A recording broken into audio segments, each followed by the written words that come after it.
what Dan probably, he didn't touch on it, but it's on reason that we need it because these drug companies, these doctors, you know, is skyrocketing the prices, and our aged people here is in direct need for some help.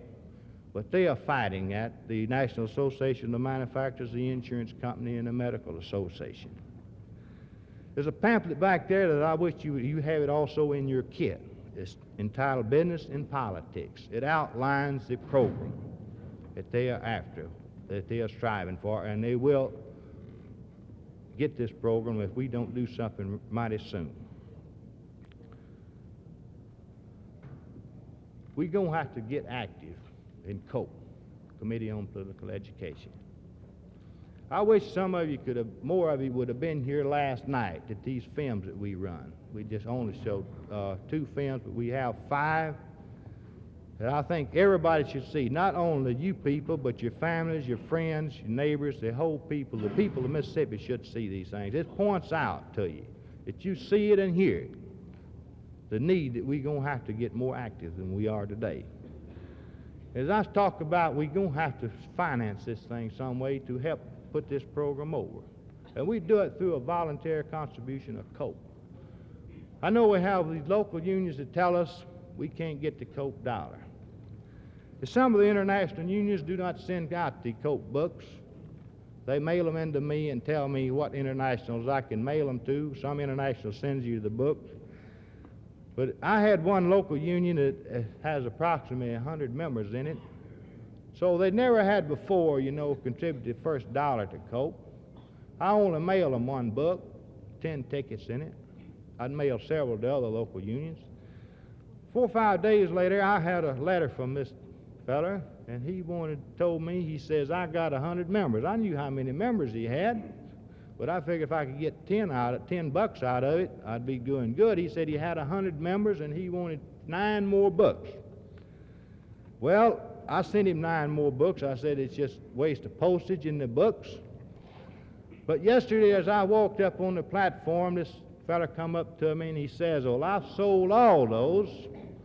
I got all your tickets here, your 100 and your $100 for his 100 members. And I'd like to this time ask the man to stand up and be recognized, Andrew Brown.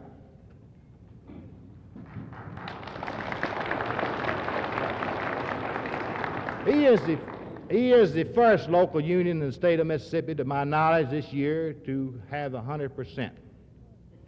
I hope it's not the last, but he is the first. At this time, we're running a little late. I appreciate having a few minutes to talk with you, and I'll see you later.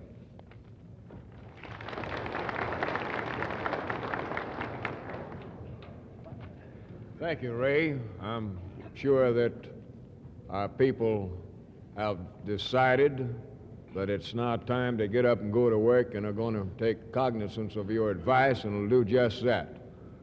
Certainly, 99% of our ills can be traced to the lack of political activity, period.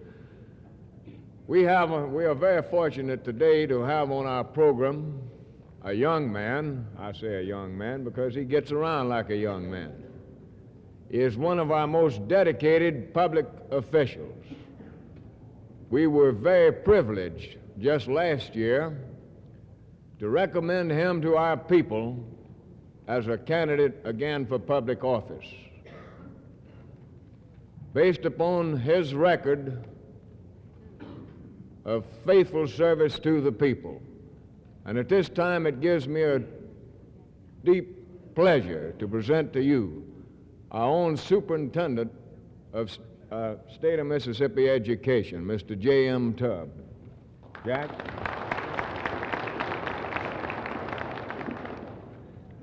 Mr. Ramsey and our platform guests, my fellow Mississippians and fellow Americans, I sincerely appreciate the invitation that made it possible for me to be here this morning in your meeting. And I sincerely appreciate that recommendation that you spoke about, Mr. Ramsey, in a day that has passed. I shall never forget that. I have heard some very good speeches this morning. A few I did not get here in time to hear Mr. Patterson and those who preceded him. But I heard the last speaker, the one just before Ray spoke. I enjoyed that and enjoyed Ray's remarks here today. I'm speaking to you for the next few minutes, perhaps on a different subject that you have heard discussed in this meeting. I don't know. But I'm speaking on this subject because I know that the people of America, since its foundation, have been interested, certainly the people who labor have been interested in this subject, the public schools. Since 1817, we have had to fight for the public schools of the state of Mississippi. In 1817, our Constitution fathers penned this verse into that Constitution 143 years ago. Religion, morality, and knowledge being essential to good government, the preservation of liberty, and the happiness of mankind, schools and the means of education shall be forever encouraged in this state. Those fathers in that long ago knew definitely that if their children were to have to make the mark in life that they should make, would have to have educational opportunities in the public schools where the children would go. In the Constitution of 1832, our forefathers again penned that verse into the Constitution of Mississippi, in which they sought to assure to the boys and girls of that day educational opportunities that would enable them to meet the competition that came from other states in the American Union at that time. And I want to say that through the reading of history, that I find during that period of the 1830s, when the common man was trying to find his way into the life of our government here in Mississippi and in America, that the editors of the papers representing the working people of this nation at that time stood out for a universal, equal educational program for the people. Because at that time, the children of the laboring people of America had to attend the charity schools, while those who were more fortunate could send their children to the elite schools of the North and the East and of England and of other countries. So I said to you that it was an interest to the people at that time, and it's an interest to you now. And through the interest and through the concerted efforts of the people, public education began to develop in the state of Mississippi. And it was in 1846, on January the 6th, that our great governor stood before the joint assembly of Mississippi and told them in that meeting that we should have a public school program in the state that would give to all the children of this state opportunities to achieve. His statements are so real. They would be real today. They will be real tomorrow. And I appreciate that governor as he stood there and said to the people of Mississippi at that time and to those who would live after, benefits are not priceless. If we expect to enjoy the blessing of education or to transmit its fruits to our posterity, we must expect to pay for them. We'll never have a great educational program unless we pay for a great educational program. To this great mass of the people, this declaration will neither be surprising nor unacceptable. We do not expect knowledge and the familiarity with the intricacies of government to spring up spontaneously to the minds of our children. Good fruit does not grow upon uncultivated grounds, but as thistles and other noxious weeds take possession of an unplowed field, so do vice and wickedness spring up in the mind which is not trained to God and the country. Government gives protection to our lives, our liberty, and our property. But who shall give protection to government if we neglect it? If it be true that the blessings of government, like the dews of heaven, descend alike on the rich and the poor, it must be true that the rich and the poor alike are bound to contribute to its support. And that's what the people want. They want to contribute today to the support of education in reference to their ability to pay for a program. Now listen further. This is said 114 years ago in January. We contribute annually to the support of all the various departments of government, to the legislature, the judiciary, and the executive. We contribute to the erection of prison houses and temples of justice. We contribute to the sacred altar and its divine ministration, but to that which lies at the bottom of them all, and without which the whole must become as a sounding brass and a tinkling cymbal, we contribute nothing. Education has many votaries, but few contributors. What should we think of a man who had built a ship and sent her up on a distant and a perilous sea, laden with rich and costly goods without insurance? Yet have we erected a government laden, uncertain element with its priceless jewels of liberty, and cast it upon the uncertain element of popular will, untempered as yet by the hallowing influence of education. And shall we still refuse to ensure the safety of that government by refusing to contribute to the only means that can give it safety, the education of its people? Now, you may hear a lot of criticism about the public schools of Mississippi and of America. Much of that criticism comes from those who have never had the opportunity of getting in print up until the present time from the national level. But I stand before you people today and say to you that in the great fight between communism and democracy, the outcome will be determined by education and not by force. That in the long run, education will take its part in helping to save this country against the inroads of alien ideologies. Yes, Governor Brown stood on that platform in that far-off day and pleaded for a program of education, outlined a method to pay for it. 2 months after that, to a day, the legislature enacted that. But because of the impending struggle from 1861 to 1865, and because the sparseness of our population at that time, it did not go into action.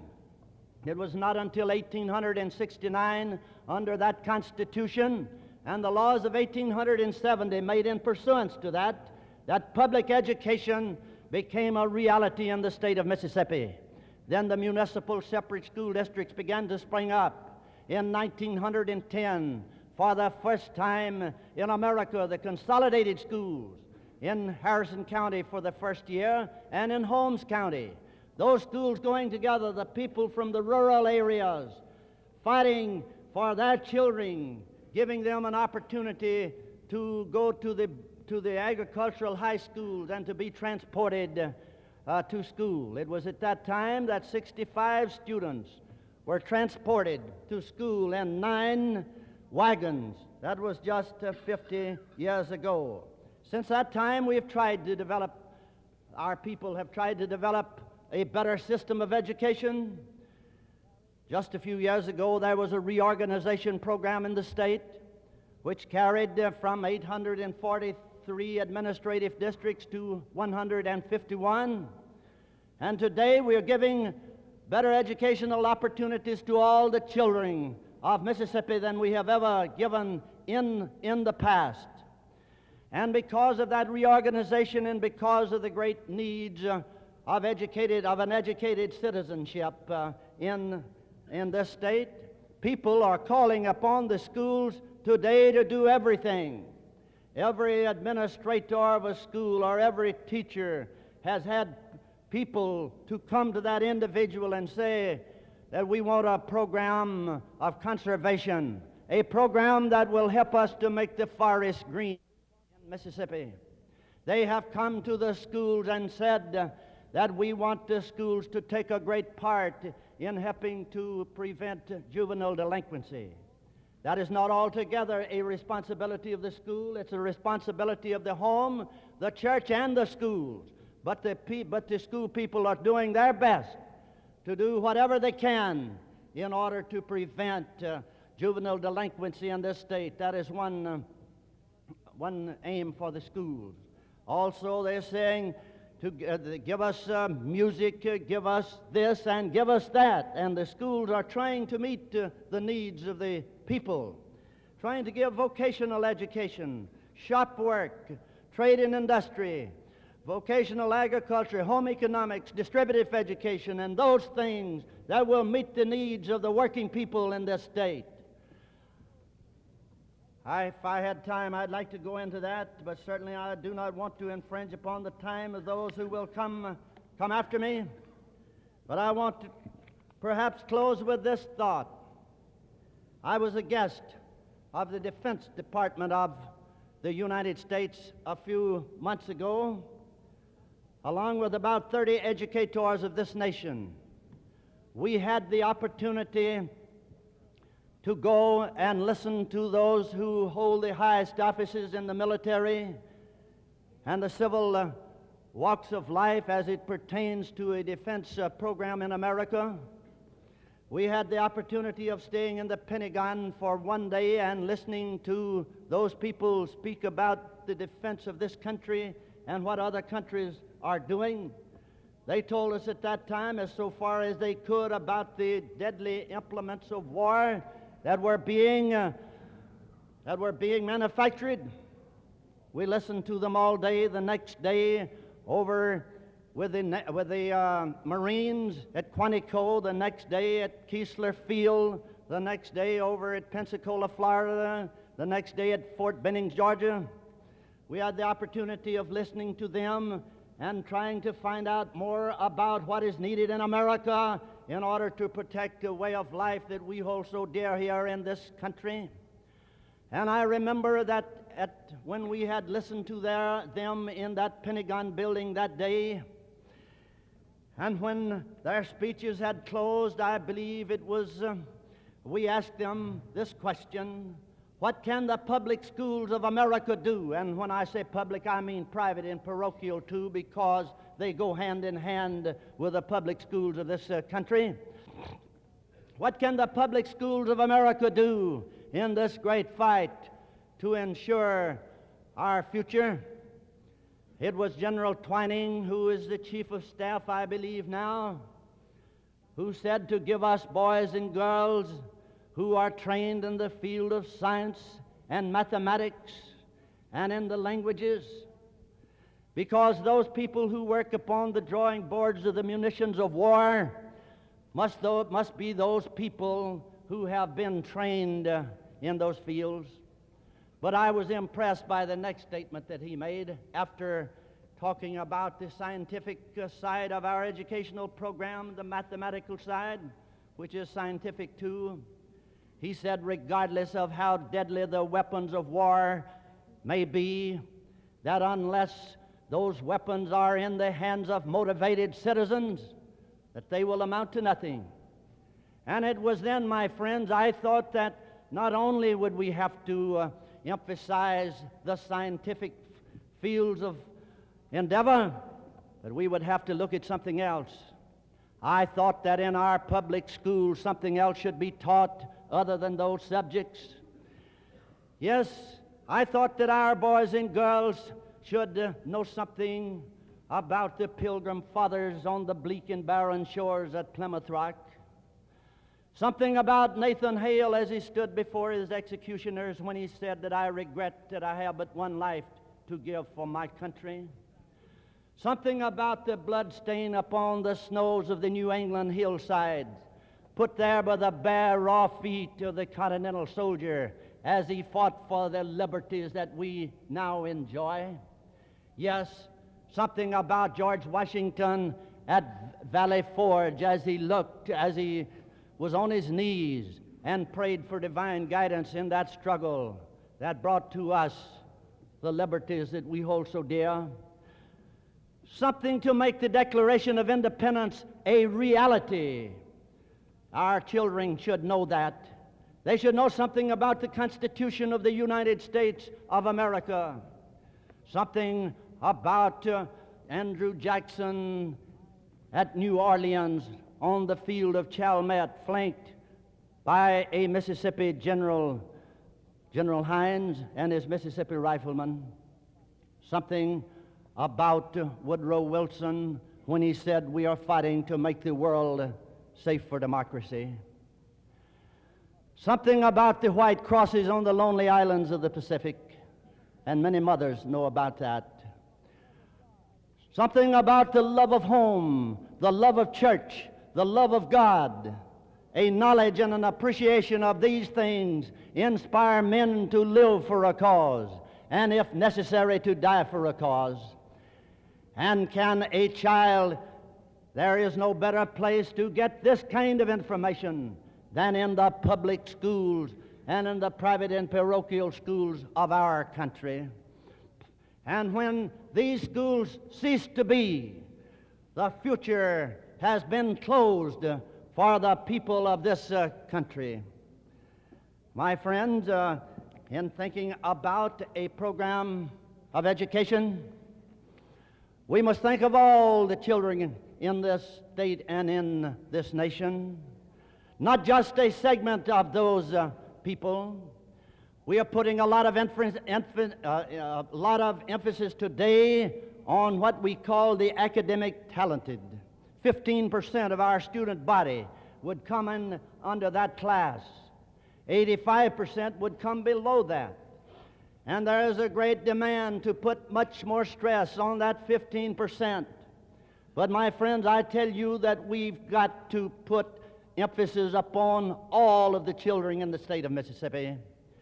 The concept of American public education today is that every child, regardless of race, regardless of creed or color, regardless of physical handicap and regardless of mental handicap, regardless of his emotions, should have the opportunity in the public schools of this state to go as far as it's possible for him to go, so as to make that contribution that he would like to make, although it would be little.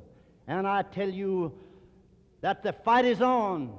Not all people in America believe in the public schools of this country. There are those who would like to have another type of schools. But I tell you that the future of America will depend upon her public educational program. And that public educational program should be a good, sound one. I bring you this message, as I said, because you are interested in those children of yours. They are more to you, they mean more to you than anything else. And I call upon you today as representatives of this organization that you are here meeting in your annual convention to consider again the public schools of this state and to read again the history of what the people who have come before you representing the same way of life that you have represented. And let us say today that we are going to rededicate ourselves to building a greater Magnolia State, that we are going to dedicate ourselves to giving to the children of this state and to this nation the greatest opportunities that it's possible for a liberty-loving people to give. Thank you very much for this, the fine attention that you have given. And I say to your officials here today that I express to them my sincere thanks for letting me be with you at this time. Thank you so much.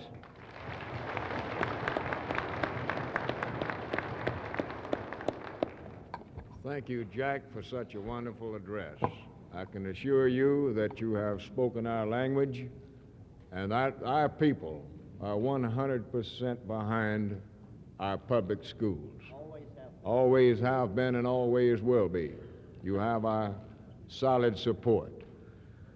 At this time, we are very fortunate to have on our program a person of international standing.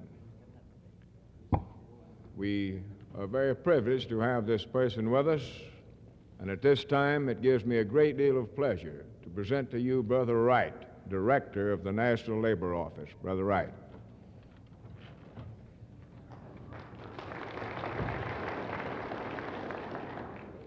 President Ramsey, Secretary-Treasurer Smithart, officers, delegates, and guests.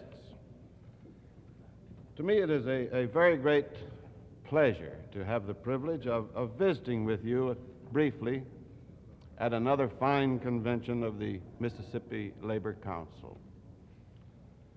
As a member of the International Typographical Union myself for 40 years, it will be 40 years in August, I always feel very much at home and always find a great deal of warm pleasure in associating with my fellow American trade unionists at great gatherings such as you have here today. I take great pleasure in bringing to you the greetings, the very warm greetings of the International Labor Organization, which, as some of you know, is the labor agency of the United Nations, and with which you have a very great deal in common. And may I wish for you a most enjoyable and highly successful convention. Now, I've mentioned that you and the ILO have much in common. Here's why. The ILO does on a global basis exactly what you are doing here in the state of Mississippi. Namely, it labors to improve the conditions of work and the standards of living of those who toil. The ILO holds, as you do, that only in a free world where trade union rights are respected can real human progress be made. The ILO, I'm happy to say, has always been actively and vigorously supported by the American trade union movement. Last September in San Francisco, the AFL-CIO convention again adopted a strong resolution in stalwart support of the ILO. Every previous convention of the AFL-CIO, and before the merger, every convention of the former AFL and of the former CIO adopted similar resolutions giving complete and active backing to the ILO and its work. Now, just what is the ILO? Some people think of it as an organization of trade unions. Others as some kind of an international employment agency. It is neither of these. Actually, like the United Nations, of which it is a part, the ILO is an organization of governments. It has at the present time 80 member countries. It is financed by the governments of these countries. Our headquarters are in Geneva, Switzerland. Our top executive, whom we call the Director General, happens to be an American, a former Undersecretary of Labor of the United States, David A. Morse. The ILO, however, is unique in the United Nations family of organizations in that you, labor, have in the ILO direct participation with voice and full vote. It is the only one of the organizations in the United Nations family, and in fact the only intergovernmental organization in the whole world in which you, labor, do have independent voice and vote. The American worker delegate to the ILO is a general representative of the International Association of Machinists, Rudy Faupel, of whom many of you no doubt have heard. He is a member of our executive council, which we call the governing body. Before Rudy Faupel in this post were Phil Delaney of the Molders, Frank Fenton of the Teamsters, and Bob Watt of the Painters. Rudy, like his predecessors, is doing a tremendous job of representing you in the ILO councils in their various meetings around the world. You should be very, very proud of him, and you would be very, very proud of him if you could see him in action, as I have been privileged to do. Now, how does the ILO work? It works through, one, research, investigations, and publications. Two, developing proposed international minimum labor standards, something which is roughly similar, very roughly similar to our minimum wage laws and such, the Fair Labor Standards Act and the Walsh-Healy Act here in the United States. And three, it works through providing technical assistance, sending experts to the underdeveloped countries to advise them how to write their labor codes, how to administer their labor laws, and how to do 101 things to help improve the conditions of work and the standards of living of the peoples in those developing countries, and to help to guide them to follow free democratic processes in their struggle for improvements. In short, the ILO gathers and sends out information around the world about labor and social conditions. It develops proposed minimum labor standards, and upon request gives expert advice to member countries to help them to improve their social and labor laws and the working conditions and labor standards of their people. In 1934, the ILO was able to send a mission of experts to the United States at the request of President Franklin D. Roosevelt to advise this country and to help this country in setting up its first Social Security legislation and administration. The organization plays an increasingly important role from day to day as the days go on in the troubled world in which we're now living. The great threat in the world today is totalitarianism, communism, fascism, Nazism, Peronism, call it whatever you like, but totalitarianism. Now, we of the American trade union movement know, and I don't have to overemphasize this point, that men will more readily fall for false ideologies. Men will more readily be receptive to communist and other totalitarian promises if their bellies are empty, if their families are clothed in rags, and if their children live in sickness and filth. But my friends, how many of us stop to realize that over 2/3 of all of the people in the world today go to bed hungry every night? Millions of human beings die of starvation every year, only because they don't have the means, the resources, the money, the wherewithal to buy the food they need to stay alive. The per capita income of a worker in many underdeveloped countries of the world today is on the order of $125 a year. Now, these are stubborn facts, and these long submerged people are awakening to a realization that something better is possible in life. We can help them. We can help them in their struggle for progress under freedom, or we can idly watch them be captured by the totalitarian enemies of all free men. Free men everywhere must help them to help themselves. The ILO is dedicated to and for 40 years has been constantly working on this great task. I repeat that the ILO does on a worldwide basis just what you are doing in your unions and in your Mississippi State Labor Council here in your great Magnolia State. It labors to improve conditions of work and standards of living under freedom.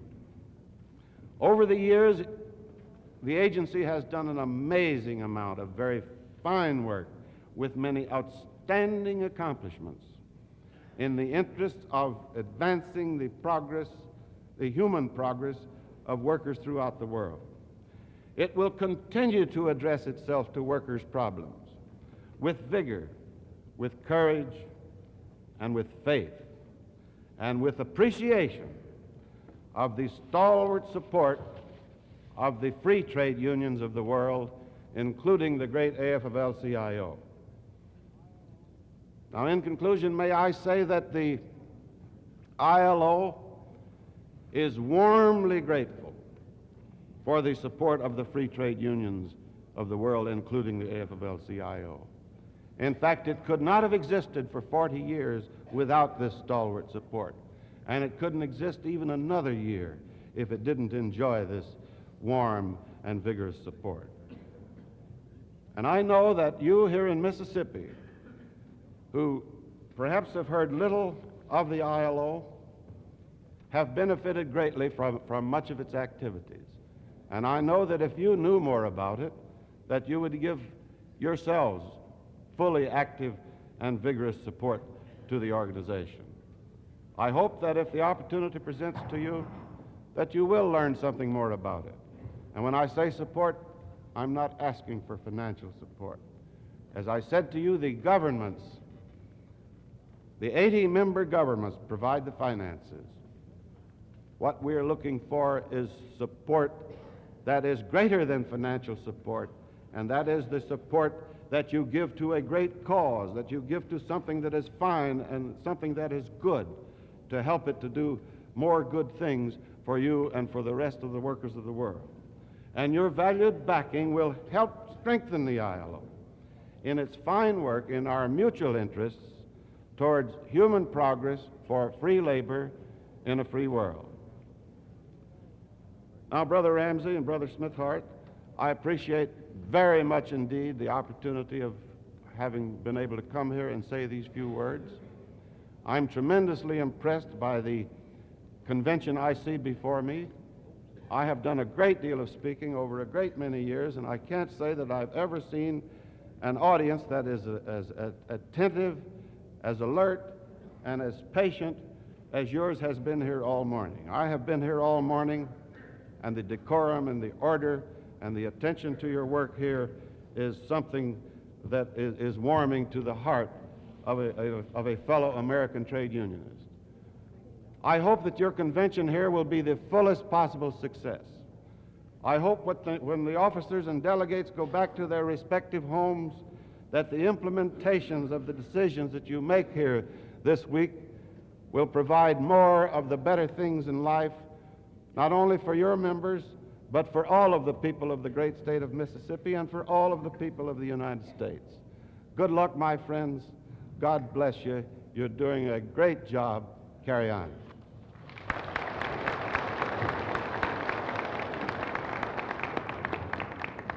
Thank you so much, Brother Wright.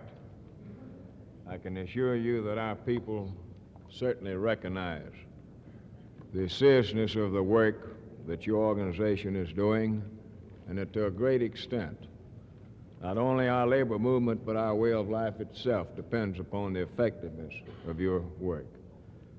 This time, I'm going to call on our Secretary of Treasury to introduce to you a couple of special guests we have here with us today. It's a real privilege for us to have these people with us. I'd like to introduce to you at this time Professor John Abernathy from Mississippi State University. I had the privilege of being up there and talking to one of his classes a few weeks ago, and I enjoyed it very much. And would Professor Abernathy stand up, be recognized?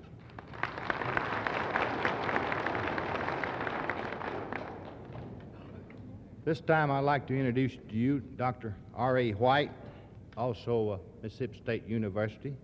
I believe he is the director of something of management relation. Would you stand up and be recognized, Dr. White? I asked them to attend the convention if they could get a little time off, and they told me they would, and they'd like to while they're here. If you people would go around and talk to them, and they are interested in our problems, and they told me a while back they was going to try to make a tour through the states, you know, and check in different localities and see the conditions that existed, where they have highly organized labor and where you don't have any and where you just have a little bit. I know he's also interested in your contracts, old contracts. You don't have to be an up-to-date one, just something they can use in the school. And if you have an opportunity to go around and talk to Dr. White, I know he'd appreciate it. Thank you. Ray, we would also like to extend to the distinguished gentleman the privilege of staying with us and being with us for the remainder of our convention and participate in our sandwich affair in a few minutes. At this time, we have a few guests that have registered that I'd like to introduce to you, at least recognize. We have an assistant regional director of the International Lady Garment Workers Union, Brother Nick Bonanno. Is he inside? Nick? Tell him we can't recognize him if he's not around here. Anyhow, you'll hear from Nick a little later on. Also, we have my old good friend L.A. Dunaway, representative of the paper makers, just showed up. Stand up, Tugaloo, and take a bow. Glad to have you with us, Al. Hope you can stay with us for the remainder of the convention. Also, we have Brother B. Ray Allen, representatives of the, what is that, URWA, Rebel Workers, I presume. Rebel Workers International Union. Stand up and take a bow. Glad to have you with us, Ray. And also we have Mr. and Mrs. Bob Starnes with us. We're glad to have those people. You'll be hearing from Bob later on, but anyhow, we want them to stand up and be recognized if they're here. They're in here. To give us out, I guess. Also, we have Brother Edwards of the Brotherhood of Railway Trainmen, who has come by to spend a little time with us. Brother Edwards, we're certainly glad to have you with us, and we'd like to invite you also to stay with us for the remainder of the convention. At this time, we will see if we have any announcements to make, but before I let you announce yours, I'm going to announce mine. Everybody else has been having caucuses around here about the place for the last few days, so I want to have one. I hadn't got in on one yet. I'd like to request that all of the officers of the Central Labor Unions and that the principal officers of all the local unions meet with me in this hall immediately upon recess for lunch. I have a proposition or a matter that I would like to discuss with those people, and I can assure you it won't take but just a minute of your time. Do we have any announcements now at this time? I'm satisfied some of the committees will possibly want to meet. Some people might want to caucus and things of that kind. Brother Wyndham?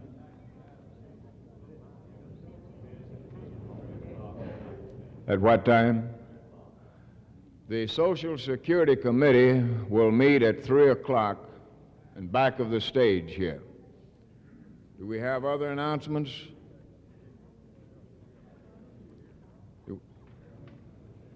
Brother K.M. Holloway.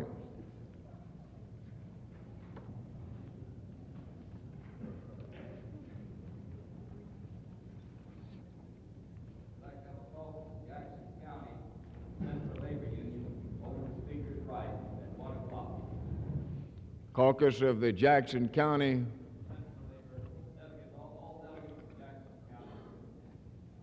All delegates from Jackson County at 1 o'clock over here. Any other announcements?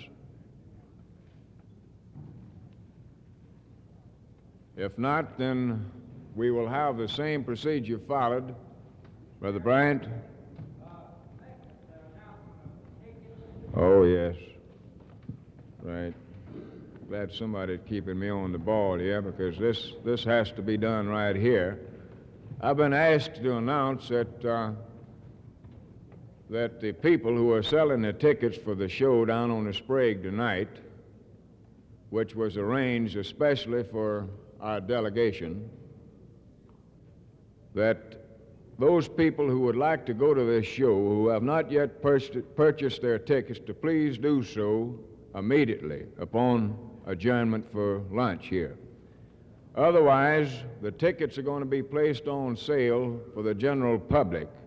They have retained these tickets this long to make sure that all of our people that wanted to attend the show tonight would have an opportunity to purchase those tickets first. But I think you can readily understand that by putting the show on, they want to make sure that they have a full house. So we'd like to request that those people who have not yet got those tickets do so immediately. Do we have other announcements? Do we have any other announcements? If not, we'll stand recessed for lunch and we'll follow the same procedure as we did yesterday and meet back here at 1:30 p.m.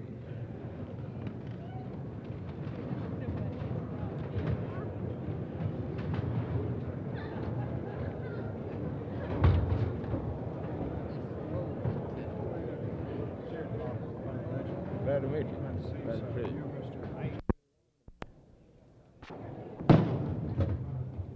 Will the convention please come to order? The Sergeant at Arms, please ask the delegates to come into the hall, please.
All right.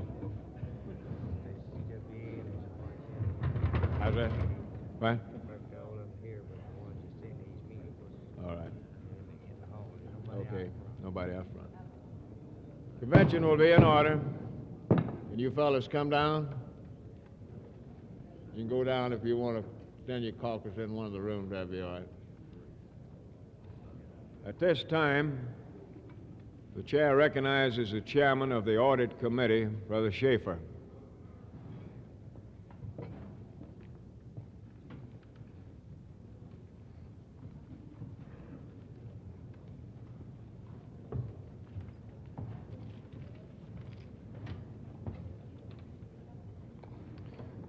Mr. Chairman, guests, brother and sister delegates. Yesterday, shortly after noon, you found on your table an audit report. I'm sure you have read it by now, so all I will do is just make a few remarks in regards to the report. If you'll notice on the first page, you will find some comments in regards to assets of the council acquired during 1959, which is all this report would deal with. On page 2, you will find assets of the council purchased prior to 1959.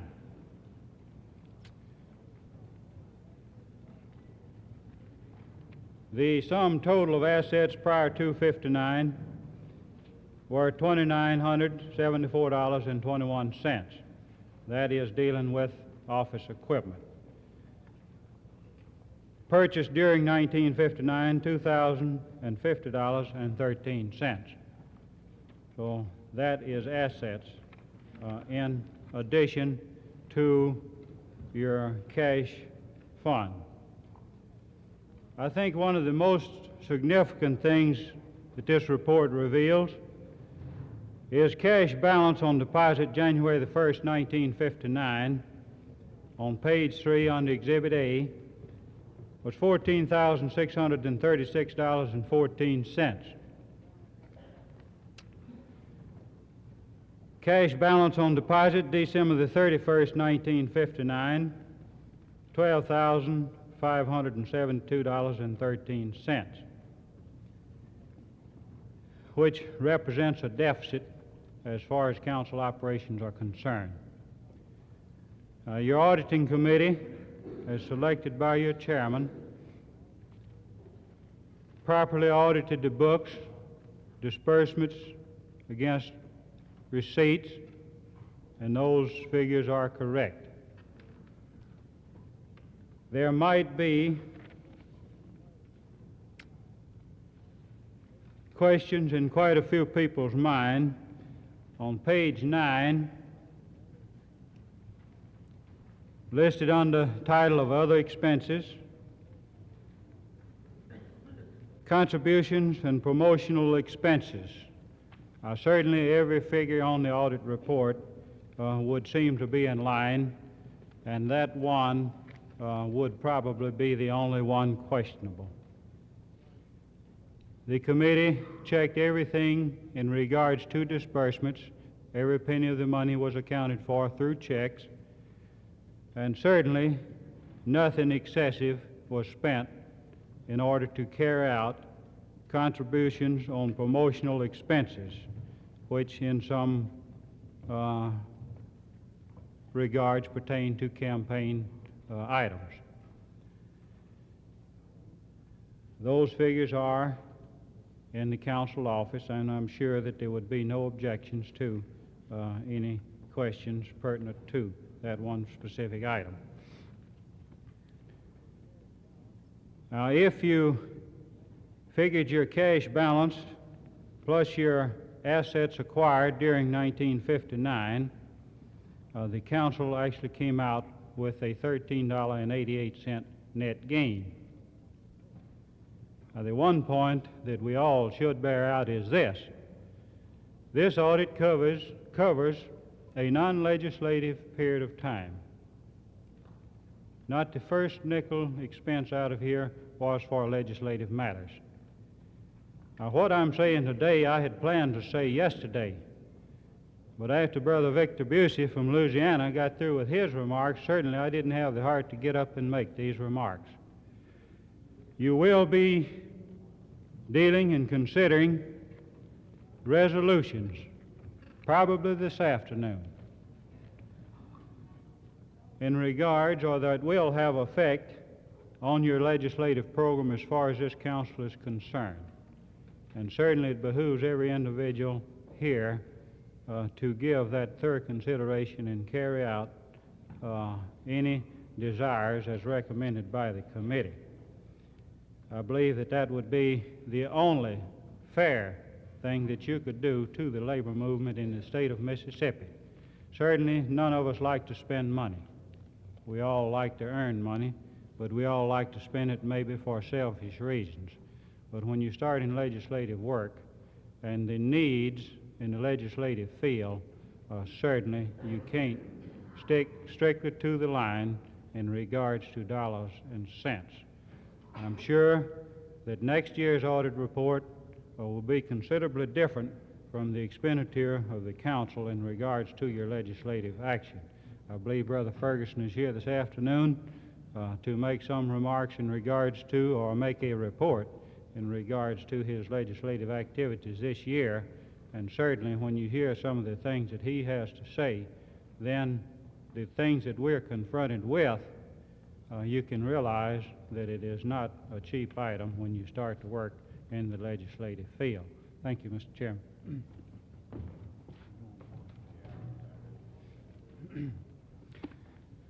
I move that this audit report be adopted.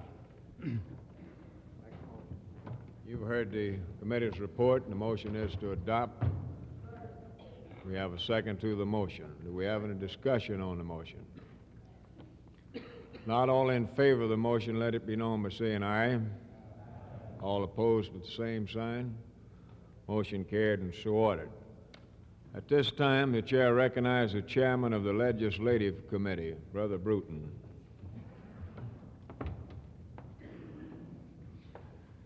Mr. Chairman and delegates, our committee is ready to give you a partial report at this time. As you recall, yesterday there was assigned to our committee two resolutions, resolutions number 5 and number 7, and the committee itself has a resolution to submit, which is now being prepared by the typist with copies to be mimeographed and submitted to you, and we hope to be able to do that later on this afternoon at the close under the committee reports. Brother Schaefer came before our committee this morning and discussed with us the nature of the audit report as he has outlined to you. And our committee is well aware of the importance of the first resolution in view of that audit report.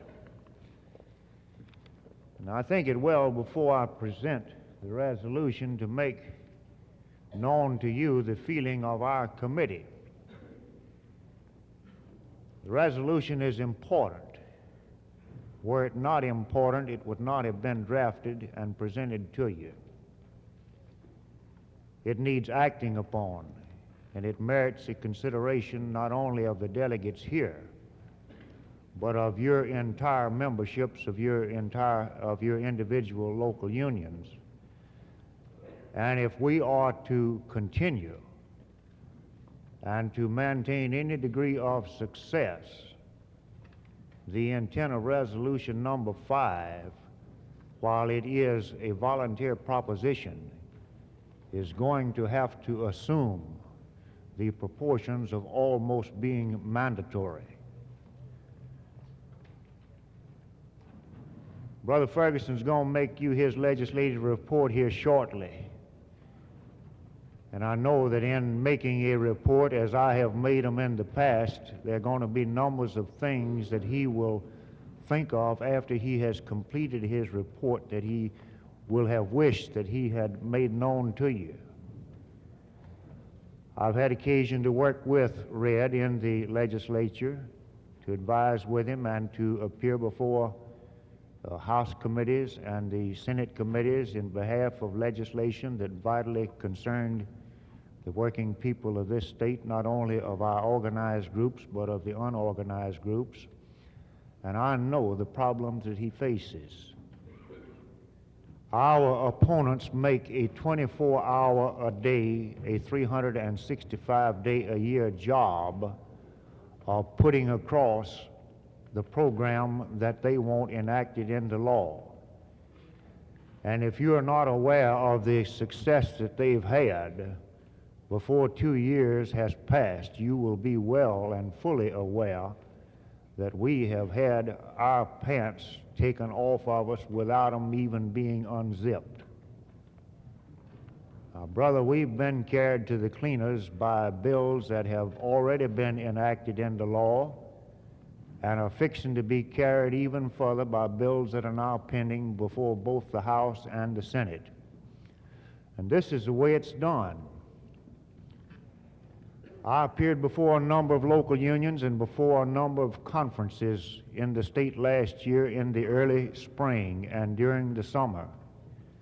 And at that time, I had in my possession and showed to you people preliminary drafts of bills to be introduced in the legislature when it convened in January of this year.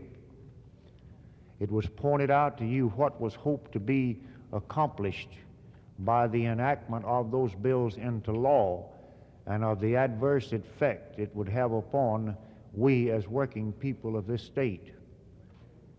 Apparently, we were not interested in things that was fixing to happen to us and that vitally concerned us.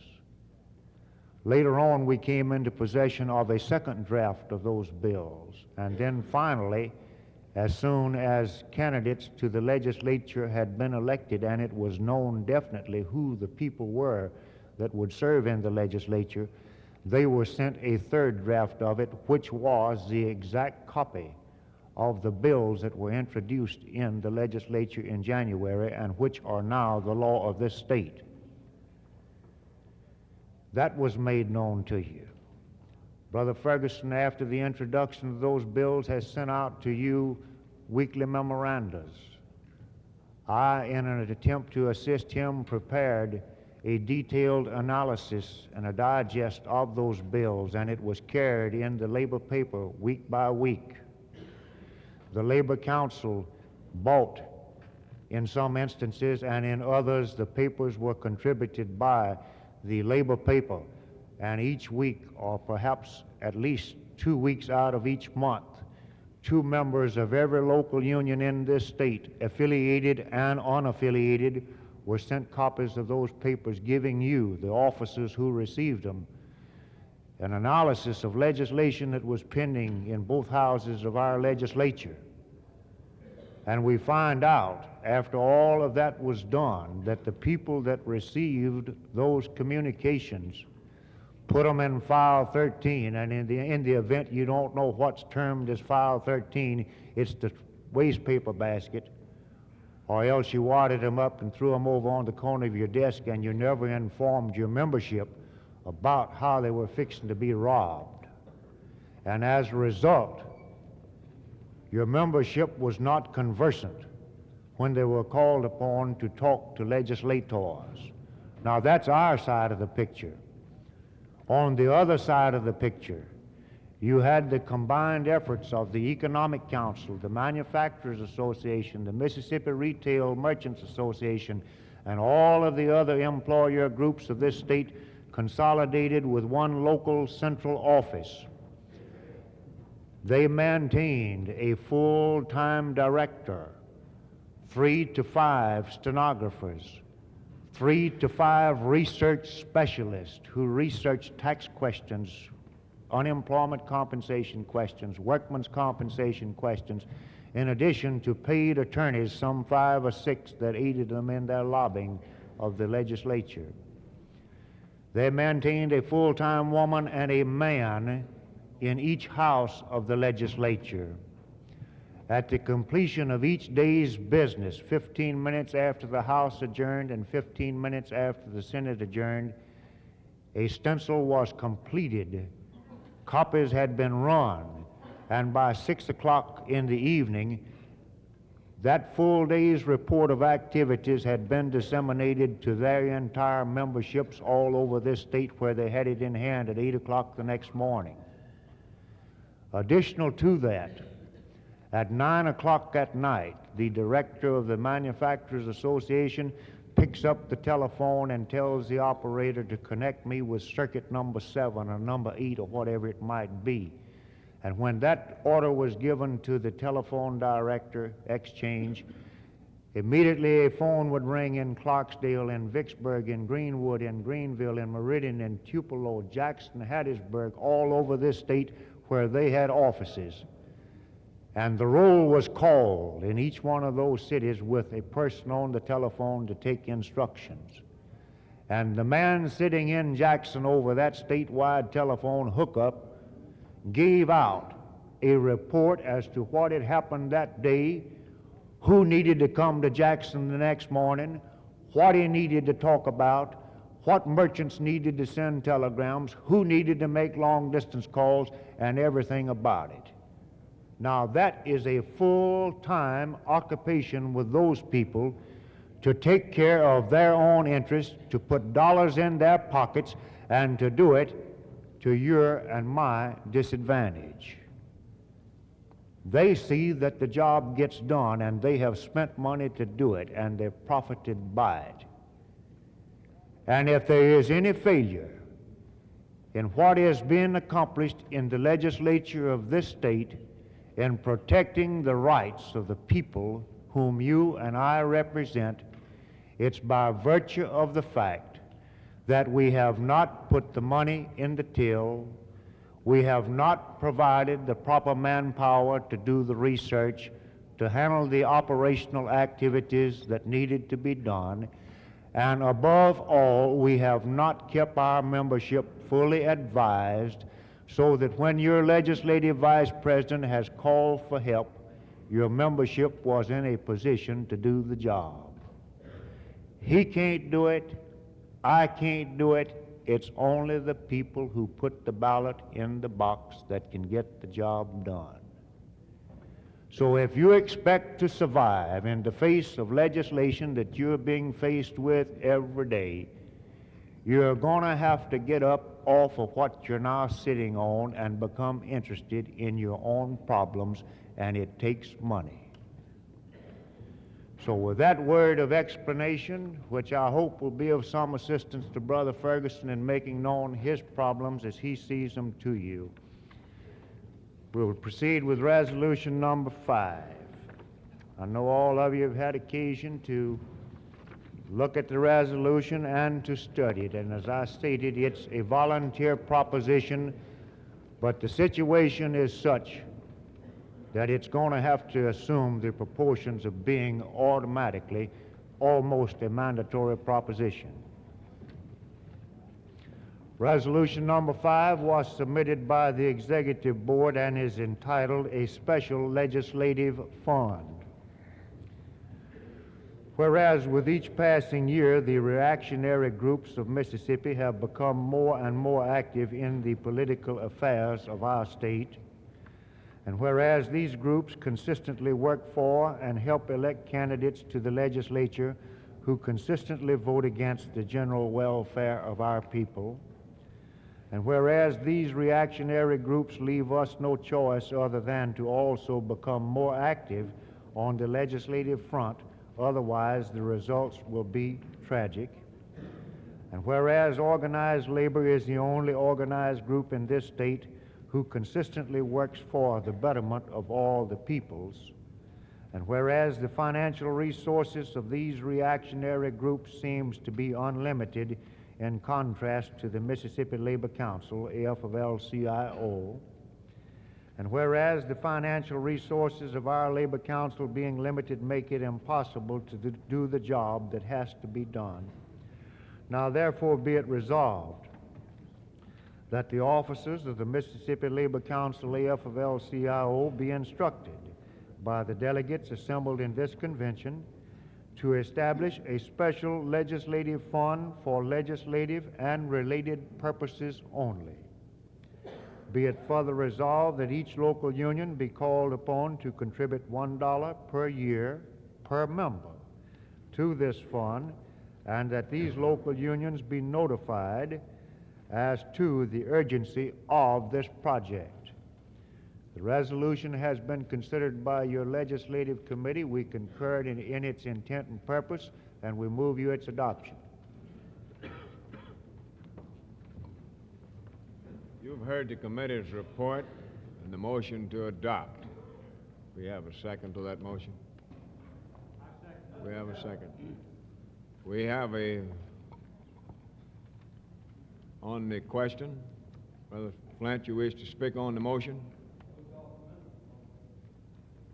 Let the chair state the motion first. The committee has concurred in the resolution, and Brother Bruton has moved the adoption of the committee's report. The floor is now open for discussion. Brother Flint.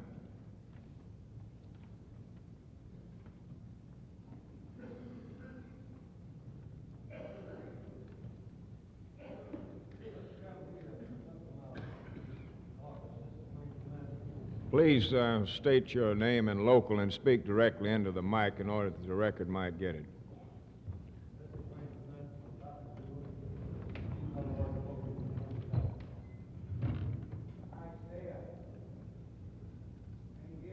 Can't hear?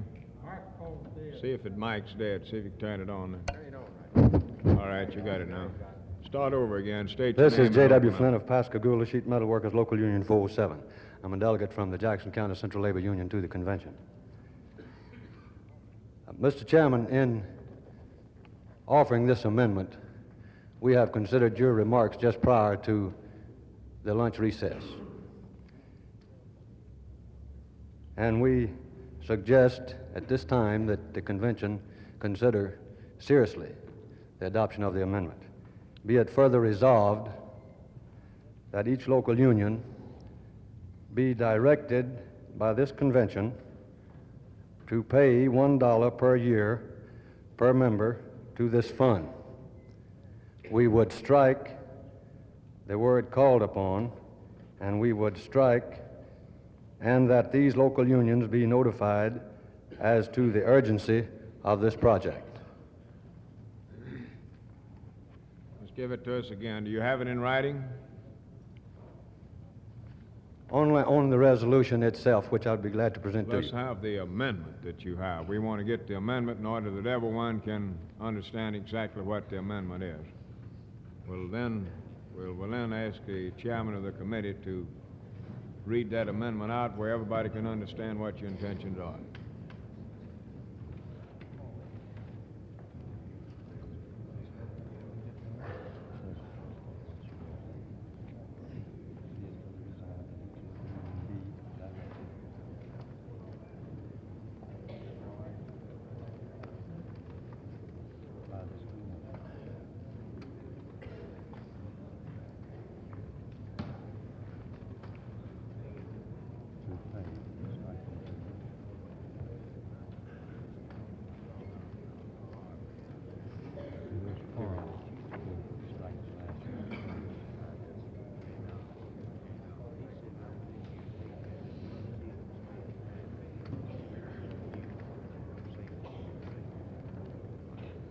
I'll ask the chairman of the committee to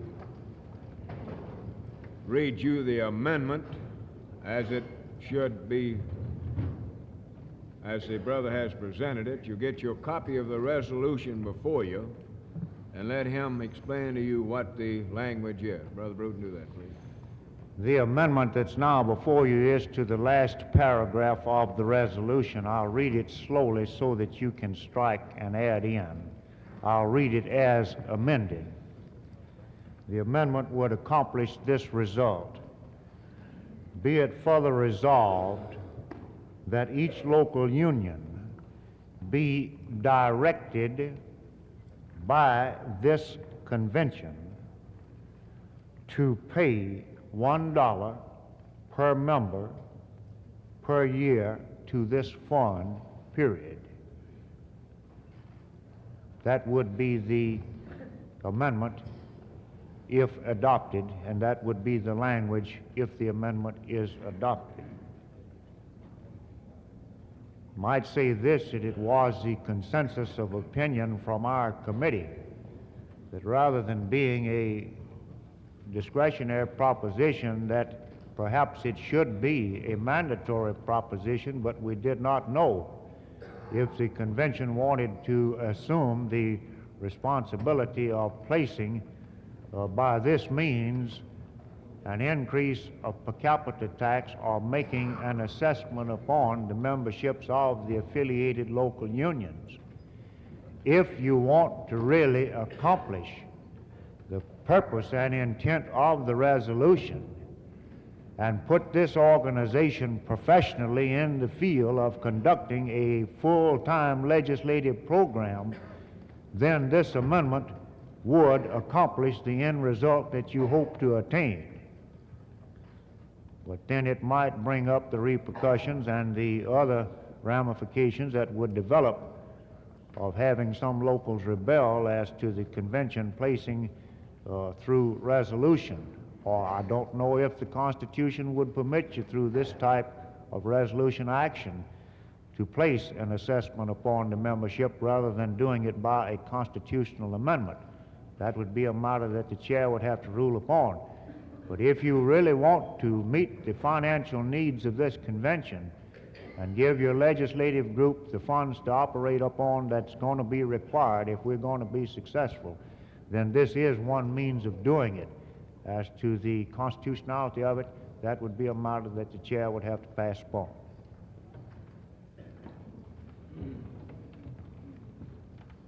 You've heard the amendment and the explanation of the amendment. I think it should be perfectly clear to everyone now. Did we have a second to that amendment? The amendment has been seconded. Do we have any discussion on the amendment?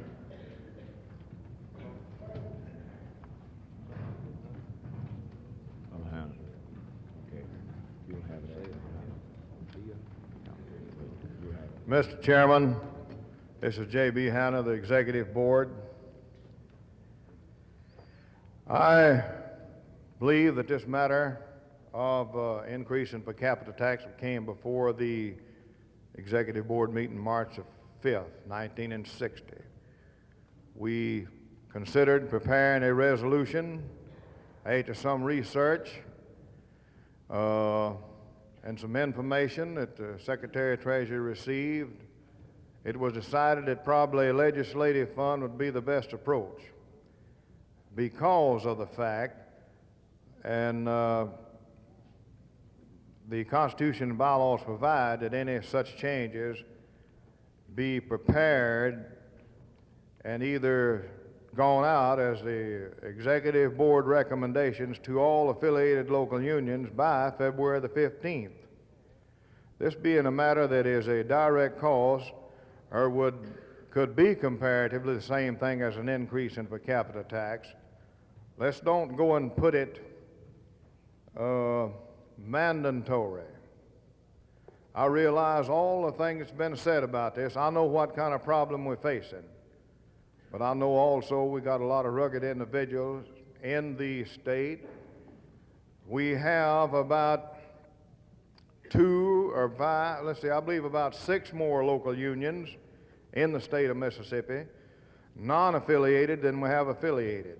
That is one of our big problems. I believe that if this resolution was sent out requesting, or some official of this council went to local unions and telling them the need for this dollar, that they'd be more readily received and come nearer getting money out of a local than they would just ordering them. It's doubtful to me that we would even be within our rights because this could be construed as a constitutional amendment. I'm not opposed to the principle. I say that you pay for all you get. If you don't put in the money, you don't get it. But let's don't put the straw on the camel's back that broke it down. So I think it should still be, like it's prepared, that they should be called upon with a program and present to them at that time the legislative expenses that's been incurred in this present term of legislature and how serious a problem we got before us, and the people will contribute it. But to adopt this as a mandatory thing and just send out to them, you're going to have a lot of repercussions. I oppose the amendment.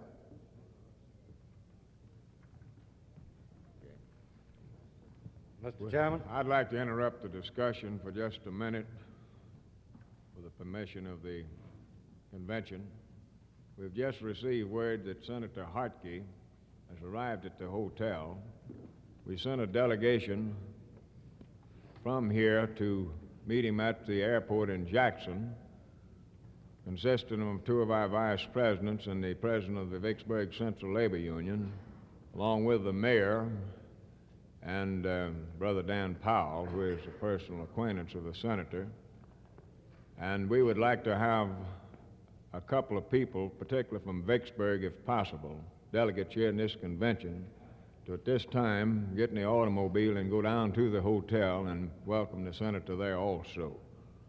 Do we have a couple of delegates who would like to take on that assignment? See 2 hands, 3 hands over here. One of the ladies, that'll be fine. So you got about 4 of you. All 4 of you go. That'll be fine. Also, when the senator arrives, it means, as a matter of courtesy and a matter of necessity, that we give him a standing ovation and bring him in the front door and suspend our program at that point and turn it over to him and then resume our operation after he makes his address and leaves. Okay, with your permission, also, it will be necessary to suspend the rules until this discussion is over with, due to the fact that it has now arrived 2 o'clock, and we should proceed with the nominations of officers under the Constitution. If you want to unanimously suspend your rules, you can do so. If you want to table this proposition, you can do so, however you see fit, but it's my job to call it to your attention. Mr. Chairman, I offer you a motion we Flint? suspend the rules. We have a motion that the rules be suspended in order to further consider the matter. Have a second to that motion? It'll require a 2/3 vote to carry this motion. All in favor of that motion, please raise your right hand. Right. Drop them down. We'll see how much opposition we got. All opposed, raise your right hand.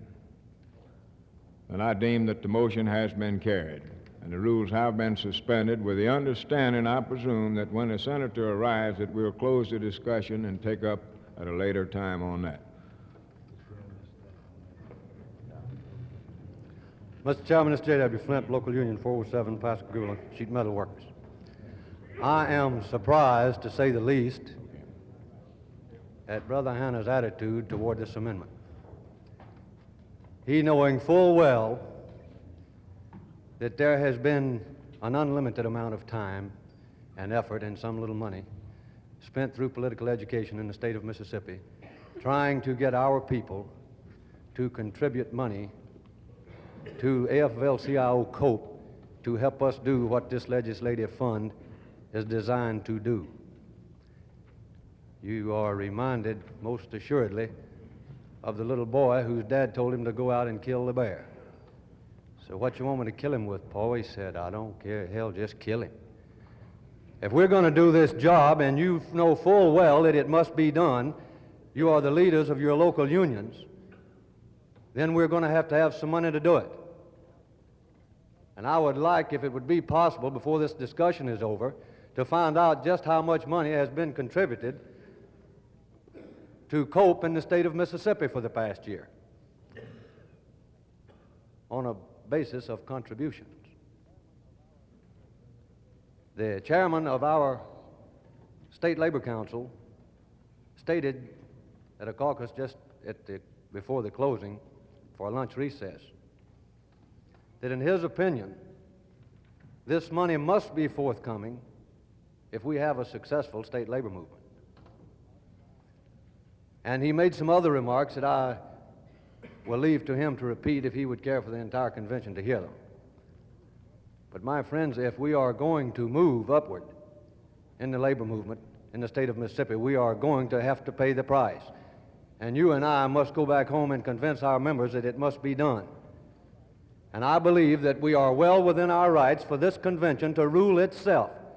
And if these people assemble here in convention decides that we will make this a mandatory matter, I certainly think that this convention has a right to do it.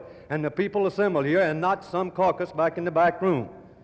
I move the adoption of this, and I beg that you consider it seriously. We must have money if we are ever going to move people like Walter Sillers and George Payne Kosar and some others.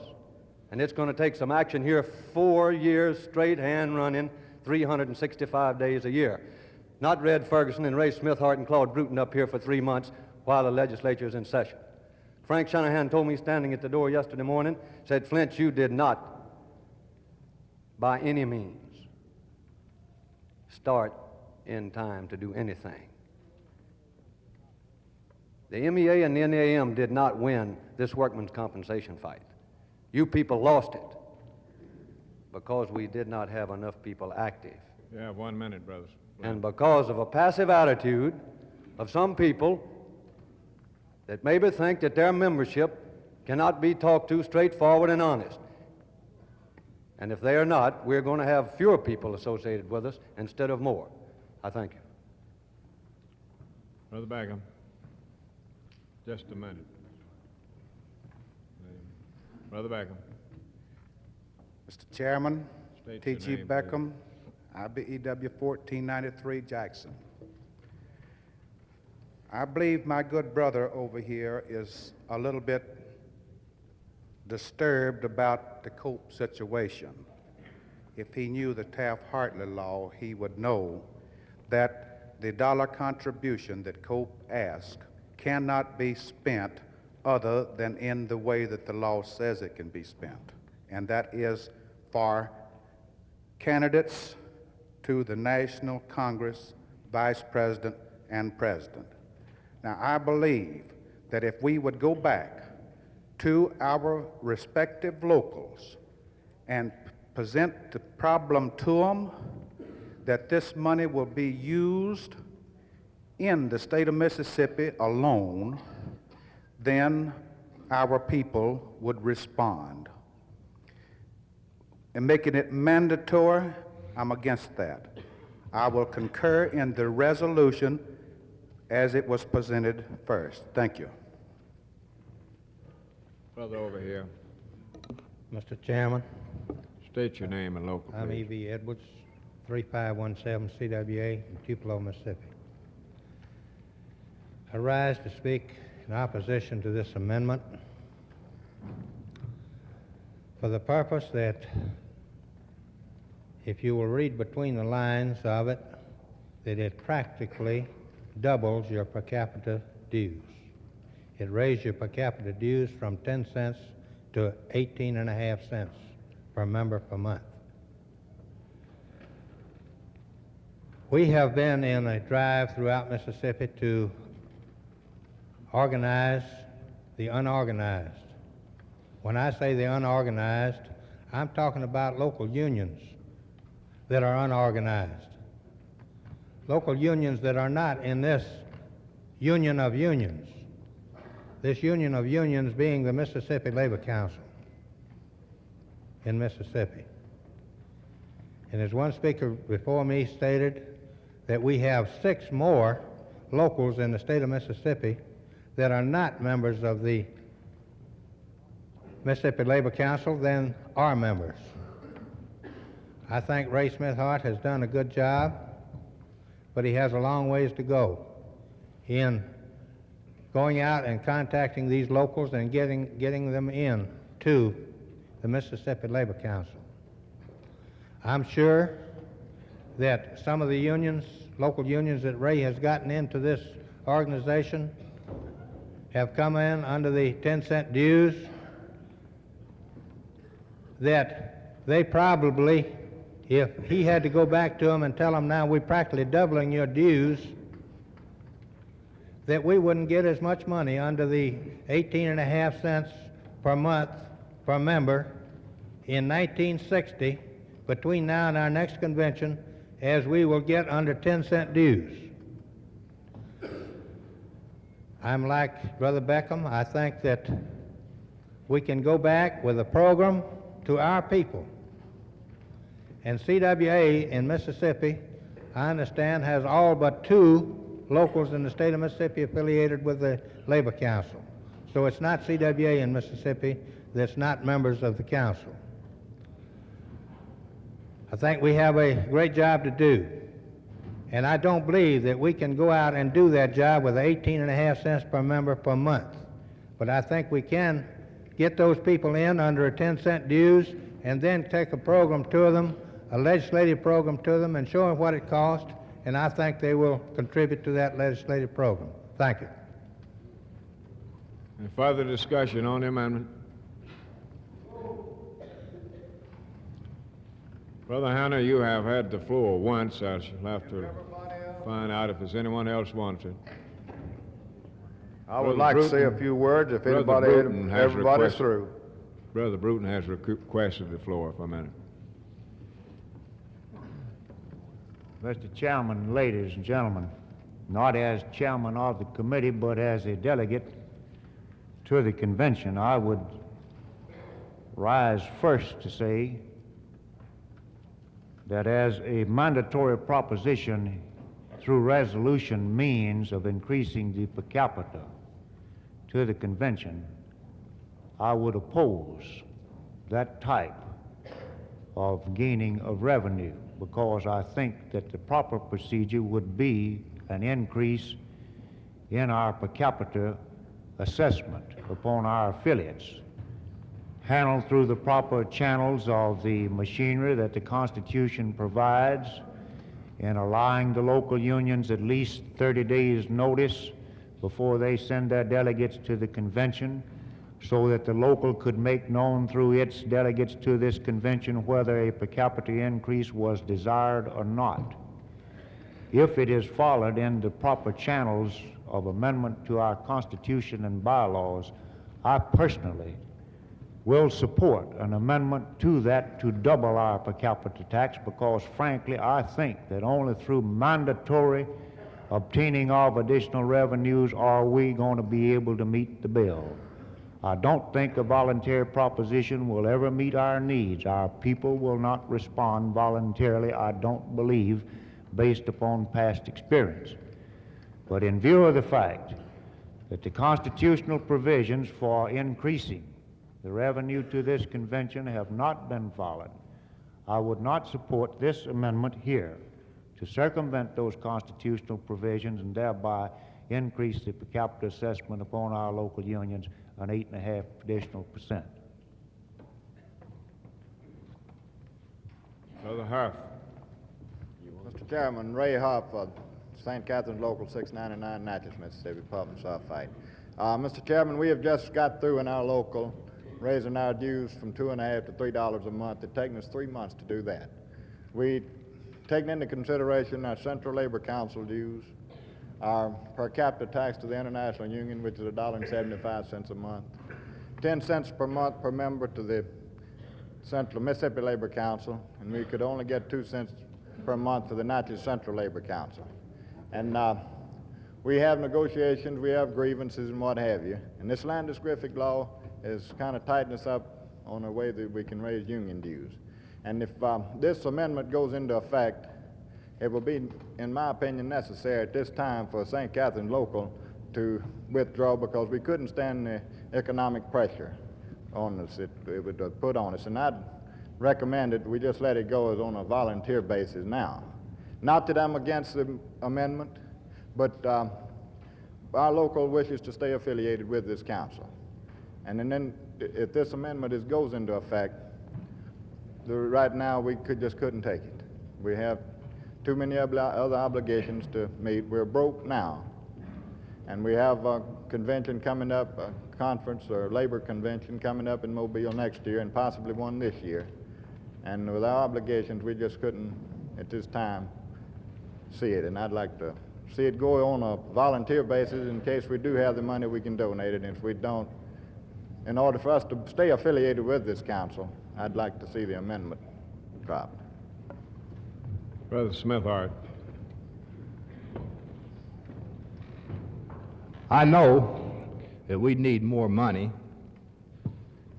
as well as anybody in this hall. I know all you delegates are in sympathy with it. I know, too, if you delegates that had the authority, when you go back to your local unions, that you would make it mandatory, not only for 8 cents or $1 a year, you probably would make it $3 a year if you had that authority. But knowing that you don't have it, we have a problem, and we have an educational problem, too, to do on our membership to sell it to them.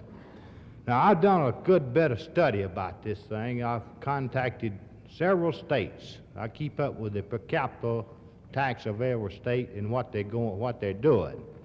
And here recently, we've had 3 states.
be necessary for the chairman to compose himself for a few minutes.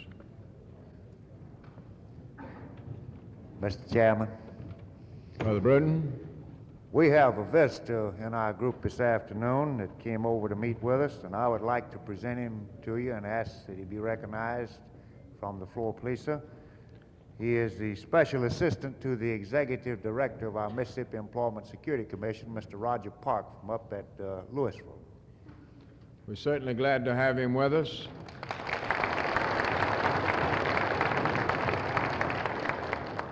We'd like to extend an invitation to remain through the rest of our convention and enjoy our hospitality.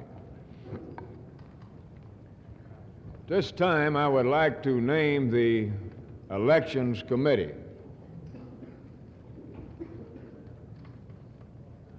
I'd ask Brother M.G. Miley to serve as chairman of that committee from the Jackson Central Labor Union. Brother E.V. Edwards of the Communication Workers. Brother J.O. Word of the IBEW. Brother Rayford Huff of the Pulp and Sulfite Workers. Brother Bobby Long of the Machinist. And Brother Chapius of the Sheet Metal Workers. Brother W.H. Wood of the Carpenters. We will ask you people to be prepared tomorrow afternoon to conduct the election. We will see that ballots are prepared as a result of the nominations this afternoon and have everything ready for you as far as possible. We will now ask the legislative vice president if he would like to give you his report. We were delayed in going into that matter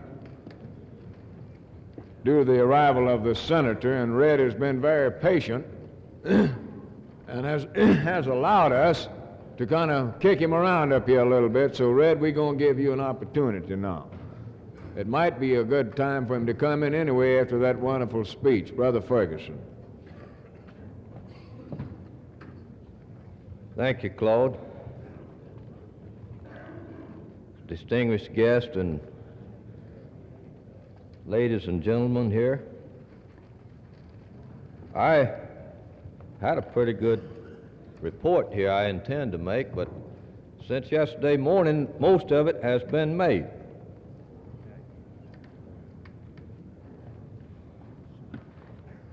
I will talk to you a little more about some of these things that's been happening. Tell you first, over in Jackson at our last board meeting, I was requested to make a report then. And time run out, and I was requested to make it here at this time. So if I'm going to make this report, I'm going to request that you listen. And if you get through before I do, just hold up your hand. We had 8 bills, as you already know, introduced on workmen's compensation by management in the House at the beginning of the session. We fooled around there with these bills and tried to get them killed in committee, which we were unsuccessful. They were put on the calendar, 4 of which passed with little or no amendments. 2 recommitted back to the committee, which are still in the House committee. Hope stays there. These 6 bills were passed on over to the Senate, 4 of which was killed in the Senate committee. 1 reported out as it was, 1 amended by the committee and reported out. Since that time, all 6 of these bills have passed the Senate. Governor Barnett has signed 3 of them. 4 of them was laid on his desk at one time. He's holding 1 of them for consideration.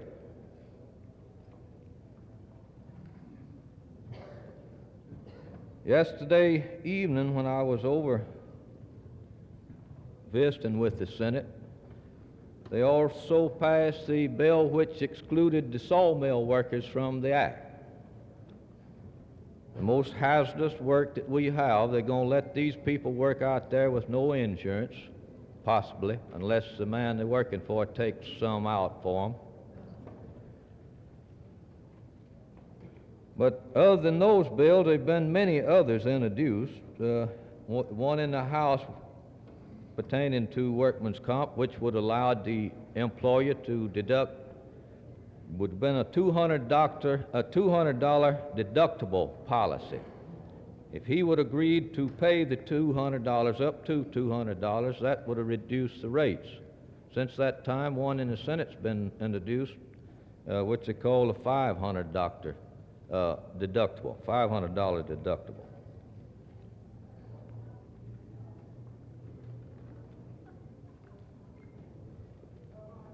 The reorganizational bill pertaining to this same situation, the workman's compensation, all of you have heard about that, I know, through the papers and through my report. We are happy that that thing wound up like it did, and I know that you are happy also. Since you might not remember how the vote was, it was 23 to 21 to reorganize the commission on the first day. By some maneuvering that night, after the bill was held on reconsideration,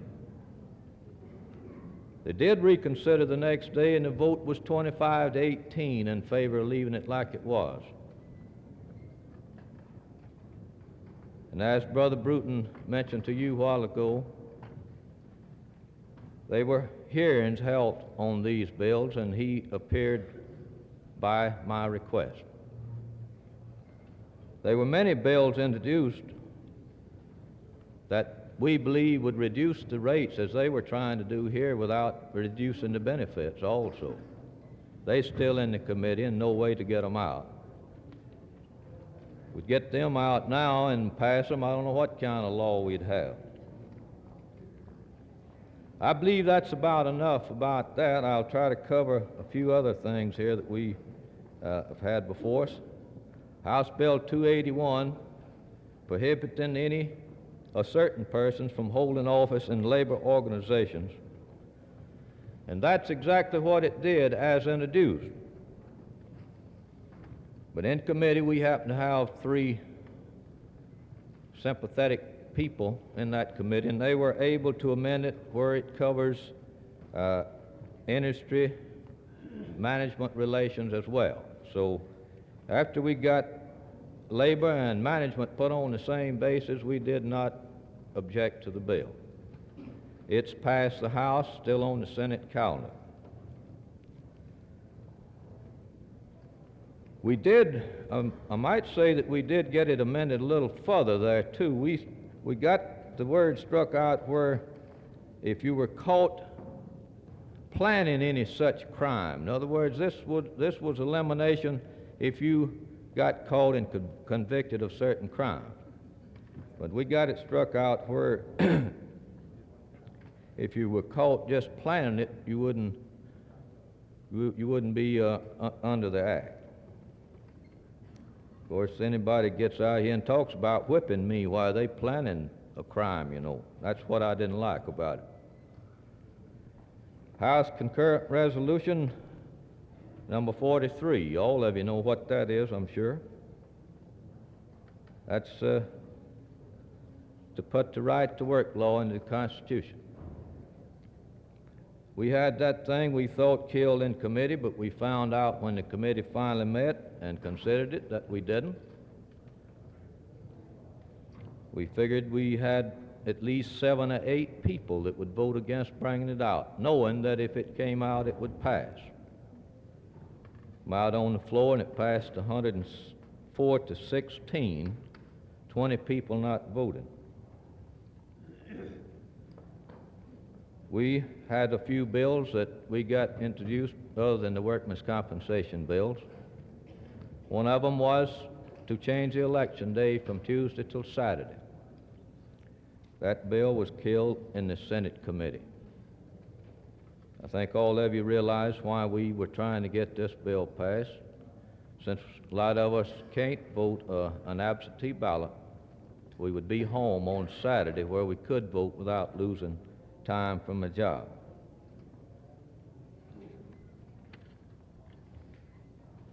Of course, I got here on my notes some sit-down strike bills. I know all of you have read about them and know about it. However, I would say this, that those bills can be used against organized labor or anybody else as far as that, the way I read them. We hope they will stay like they are and do the purpose. We had a minimum wage bill introduced by Senator Cornwell from Kemper and Winston County. Ray Smithart and myself met with the Senate Labor Committee on this bill.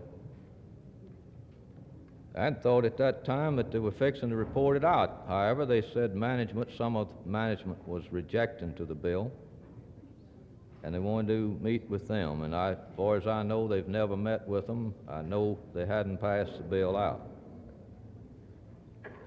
We also had a child labor bill introduced in the House by the three representatives from Hinds County, Davis, Moss, and Marks. We requested to appear before this Judiciary Committee to explain why we wanted this bill. Actually, what it would have done if we could have got it out and got it passed, it would have prevented these people from working school kids during school hours. And we tried to talk on these terms, that if the children wasn't able to work, they'd surely maybe be in school. That bill is still in the committee, and I doubt if we'll ever see it out of the committee. I had some other bills ready to introduce. One was an injunction bill. That would have required any judge to hear both sides of the question before he issued an injunction. I never could get anybody to handle that bill for me. Also, we had one to put the prevailing wage in the city in public contract work. We didn't get anybody to introduce that. And I know it's a surprise to you probably that a Department of Labor bill wasn't introduced. There was no use to introduce the bill if you couldn't get somebody to support it and handle it, and I was unable to do that.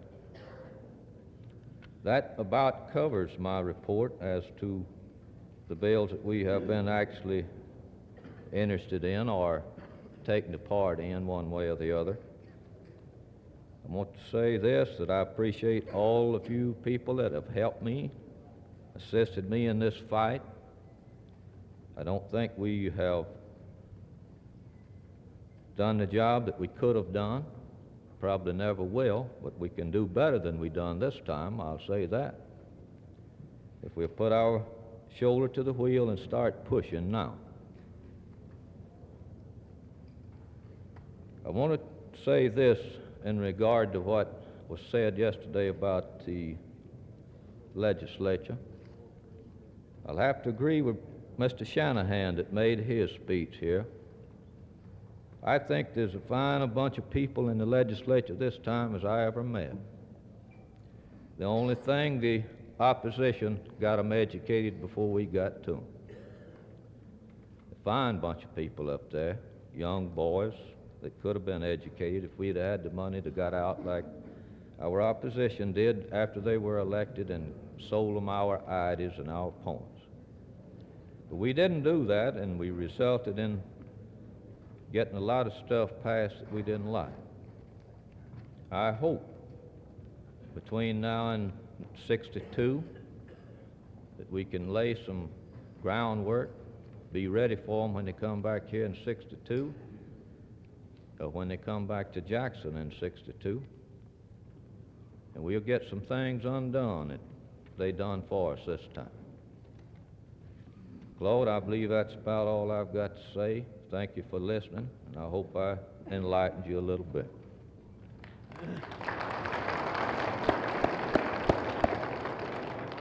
Thank you, Red. I'm convinced that the delegates at this convention recognize the fact that you've got the toughest job that exists in this organization.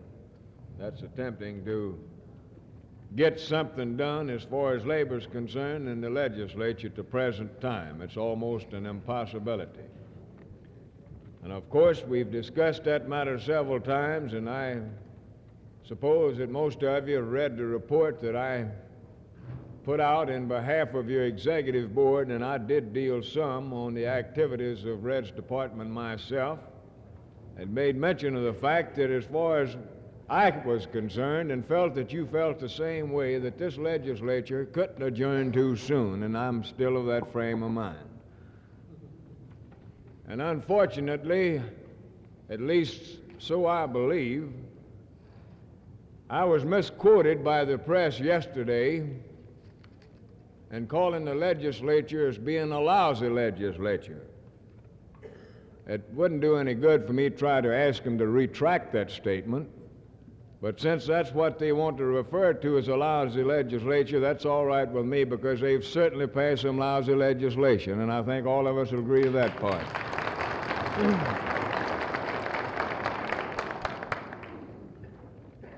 I see that we are in one frame of mind. At this time, I'd like to call on the chairman of the Committee on Political Education, Brother Jackson, and see if they can give us a report. I think this would be the proper time for more political activities. While we're waiting for Brother Jackson to get up here, we have a few guests that have arrived, and I want to make sure that we do recognize those people. I believe Brother Bruton introduced this gentleman, Brother Roger Parks, same one you introduced. Card came up. We have Mrs. J.B. Hanna, wife of our board member, Brother Hanna, registered. We certainly want her to stand up. You tell her that you missed an opportunity to stand up and be recognized, Brother Hanna. We're certainly glad to have her with us. We would like to have the wives of all of our delegates here.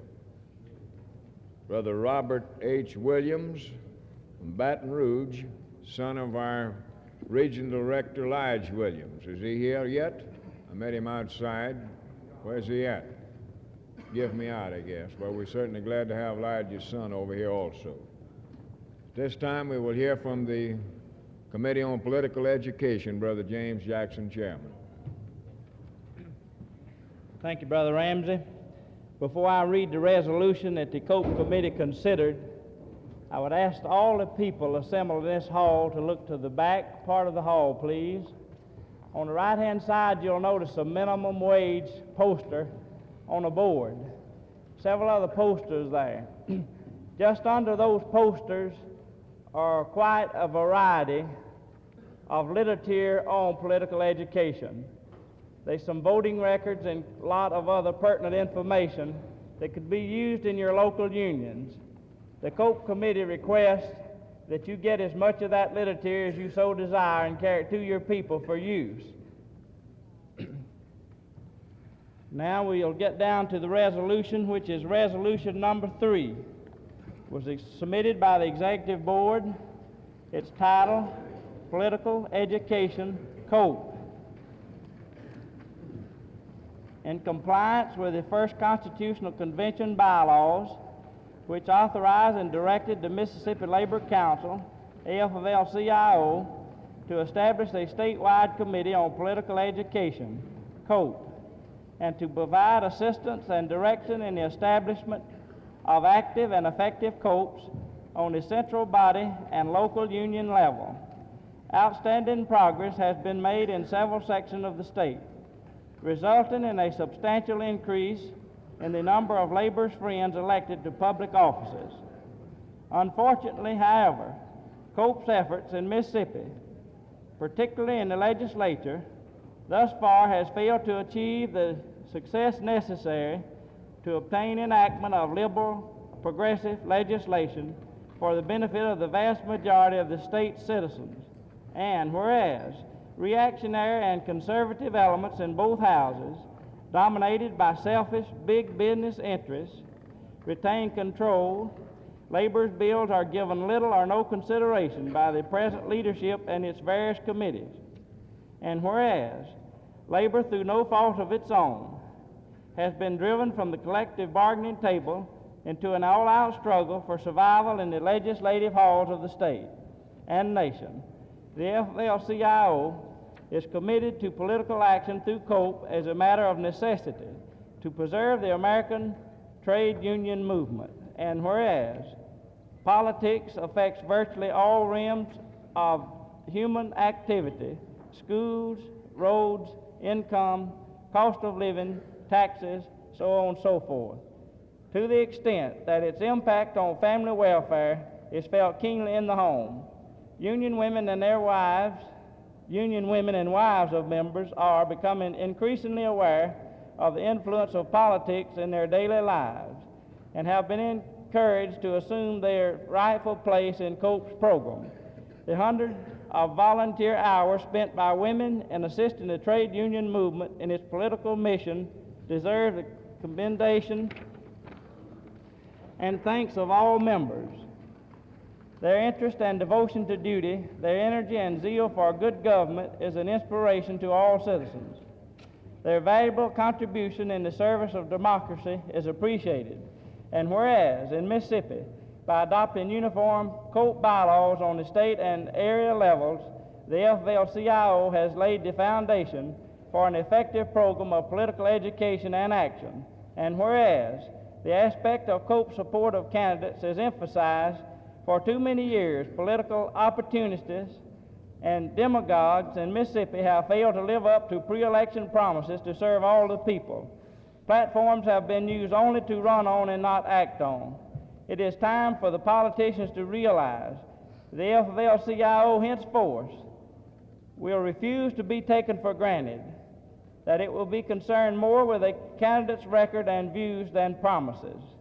On issues and principles alone, the FL-CIO will always remain. And whereas, to a great extent in the past perhaps, it has been labor's own fault that its legislative programs have been ignored by politicians, because most unions have not been politically organized.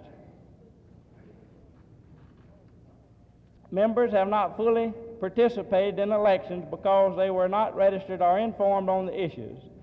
COPE is designed to correct this situation in the future. And whereas, to accomplish the manifold objectives to which the FL-CIO is dedicated, and at the same time to protect labor's hard-won gains achieved during the last century, yes, even the very existence of the free trade unions, from the onslaught of legislative attacks promoted by labor's traditional enemies, it is necessary to build an ever-expanding COPE organization.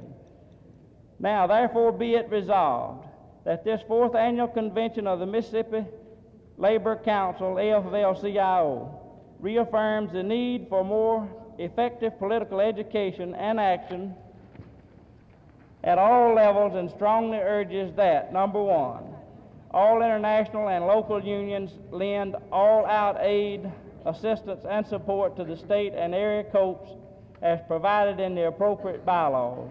Number two, all local unions from active political education committee to supply rank and file members with pertinent political information on issues and candidates, to see that they are registered and eligible to vote in all elections and get them to the polls on election day.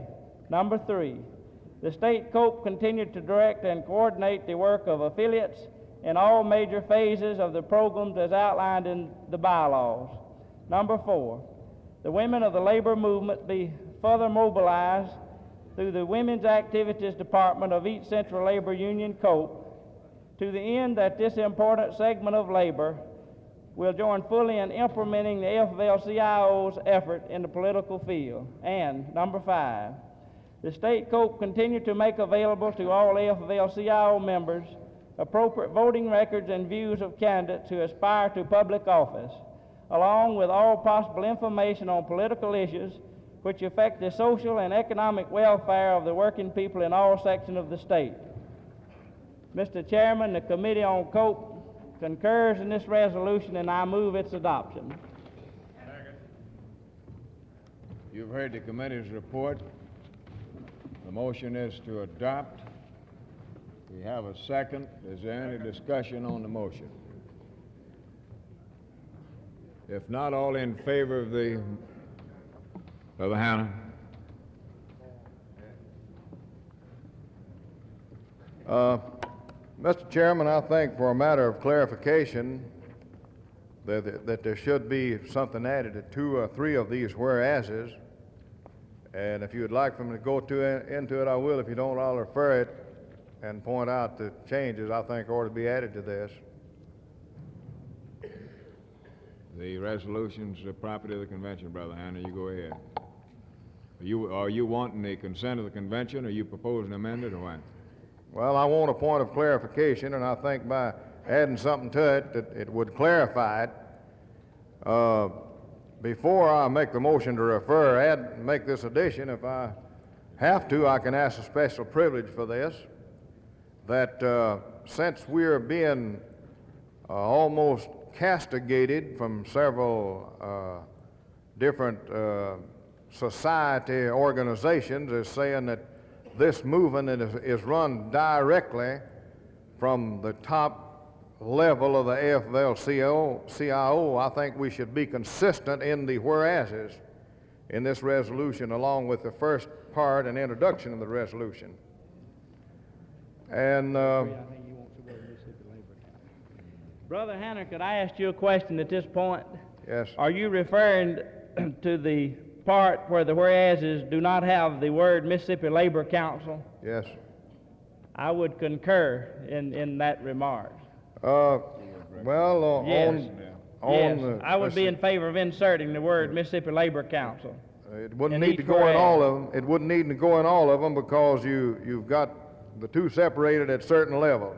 Yeah. On the first whereas, okay, second one, it says the AFL-CIO is committed on political action through COPE as a matter of necessity to prefer the American trade union movement. That's all right to leave that in there. And you get on over to the next page, in the second whereas on that page, I think that there should be where it says it's time for the politicians to realize that and let's don't leave that AFL-CIO. We're talking about politicians in Mississippi because this is the political arm of the people. Right. Mississippi Labor Council, AFL-CIO, henceforth will not be taken for granted, that it will be concerned more with the candidate's record and views than promises. On these issues and principles alone, the Mississippi Labor Council, AFL-CIO, will always remain. You see, I didn't check another one here. Let me see. I think the last one on the bottom of that page, just before it be resolved, might need changing too, Brother Hanner. Well, let's see. It says to accomplish the manifold objectives to which the AFL-CIO is dedicated. Well, you could add Mississippi Labor Council there. It might still keep it consistent. Yes. Brother Hanner, do I understand you are offering an amendment to the resolution to that effect? Yes, if you wanted amended here, or I'll refer it and let them amend it with my specific recommendation. I would suggest that if the group here sees fit to make those corrections in order to conserve a little time, that we refer the resolution back to the committee with the understanding that they'll make those corrections and bring it back and dispense of it in short order that way. I so move to refer it with instructions, Mr. Chairman. We have a motion to refer the resolution back to the committee with instructions to make those corrections. We have a second. Do we have any discussion on the motion? If not, all in favor of the motion, let it be known by saying aye. All opposed with the same sign. Motion carried and so ordered. At this time, I want to make a committee assignment or change in our committee chairmanship. Concerning the Officers' Report Committee, Brother George Davis was chairman of that committee, had to leave the convention, and he requested I appoint a co-chairman of that committee.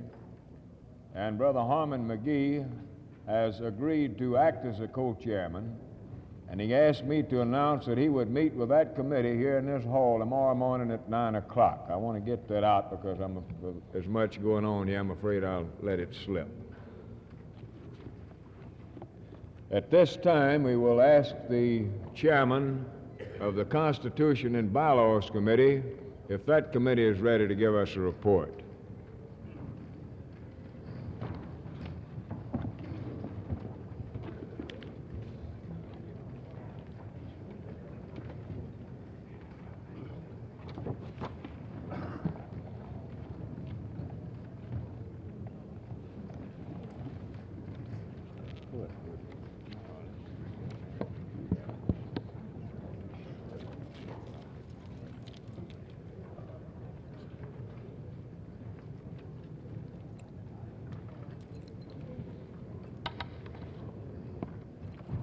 Anybody got a screwdriver in their pocket?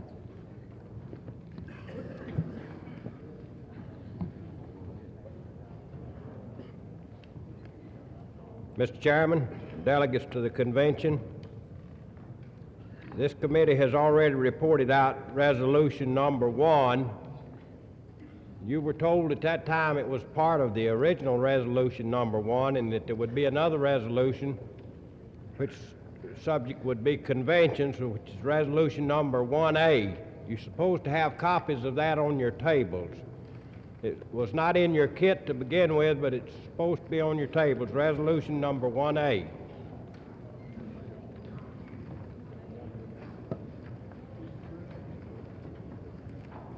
Submitted by Jackson County Central Labor Union, subject conventions.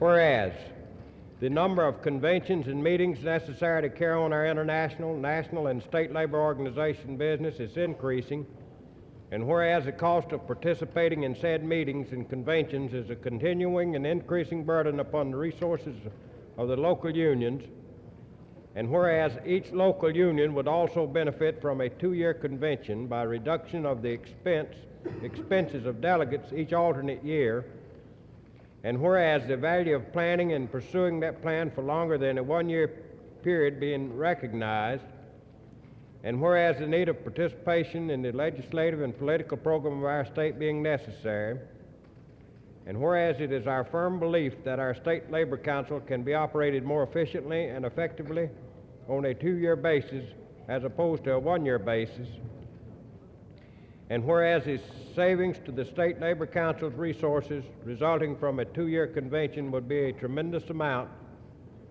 and whereas there is an established meeting of the state group other than the State Labor Council Constitutional Convention for the purpose of legislative and political activity, now therefore be it resolved that the delegates to this regular convention change the Constitution and bylaws of the Mississippi Labor Council so that Article 4, Section 1 shall read, line 4, page 7, instead of annually, it shall be biannually.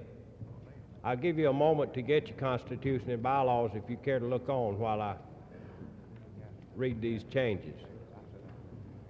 That's line 4 on page 7.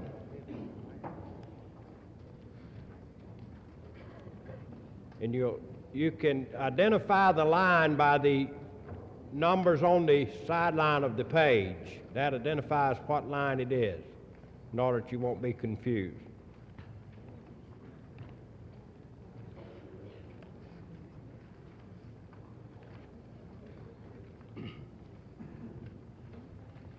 Line 4, page 7, instead of annually, it shall read biannually. After April, add or may. Change 1958 to 1960. Line 9, page 7, word later, change to less. Change February 1st to 60 days.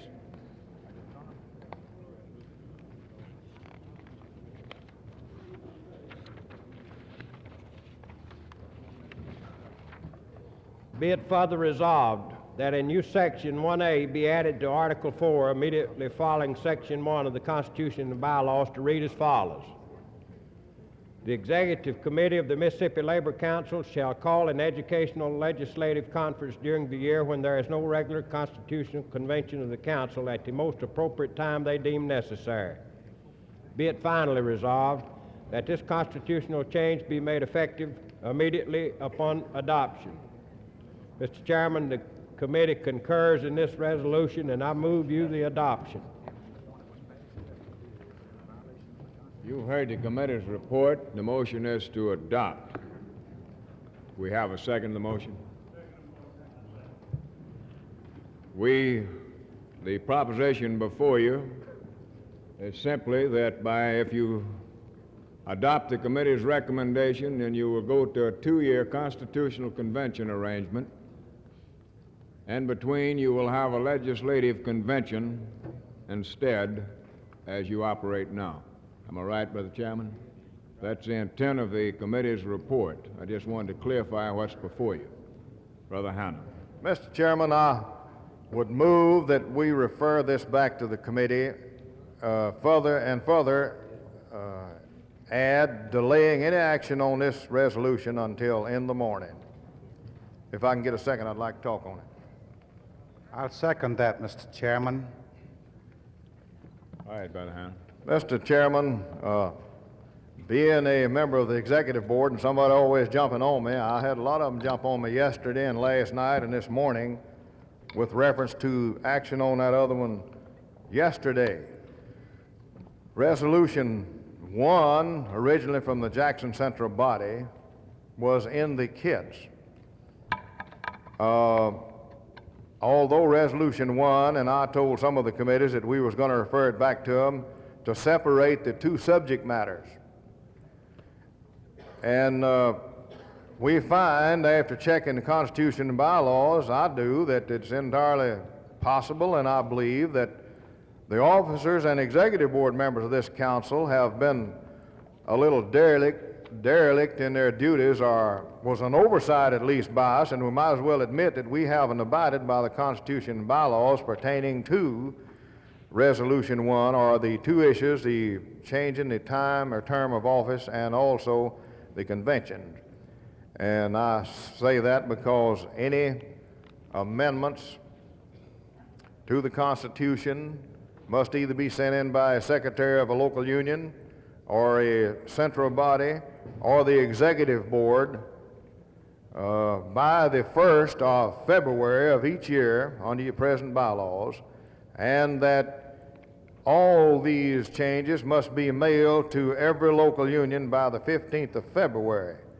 So having people load on me last night about action that is taken here before people had a chance to study it or give it serious consideration, and nobody familiar with this, I think we need to delay or refer and delay action on this in the morning and let the people really see what it is.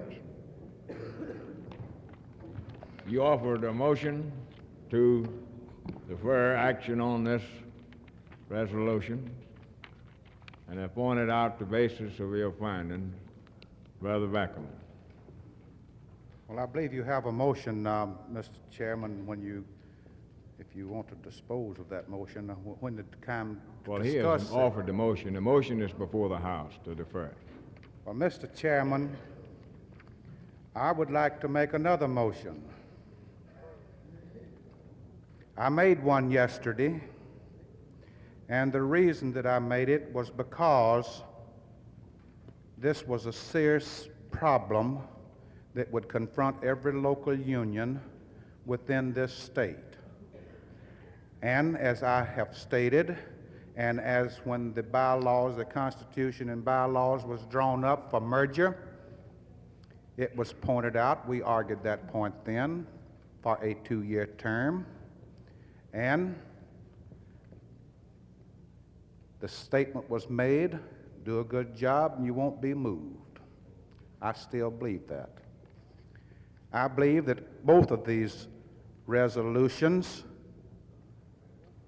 is contrary to the Constitution. Therefore, I move that they be tabled until they go through the proper proceedings. I guess you're convention will allow me a few minutes to debate the motion that's been presented here. However, I want to say this, that there is the possibility of a technicality involved in this question, and that you can construe it to mean several different things, and it depends upon this convention as to how they want to construe the Constitution in regards to the question before the House. Now, the motion to table is in order. It's not debatable, and the question will be put. But I feel that it's my duty to point out to you that it's simply a matter of how you want to interpret the Constitution. The Constitution says that amendments or that changes in this Constitution may be made at any regular convention or any special convention called for that purpose by 2/3 of the votes cast. So if you want to construe that you have the authority to amend the Constitution in this convention, then you go right ahead and try it. The motion before the House is to table the motion to defer action on this resolution. No, not debatable. The motion to table is not debatable. If you want to table this matter now, then you vote for the motion. If you don't, then the proper way to do it is to vote it down. Not debatable. Point of order. What states your point of order, brother?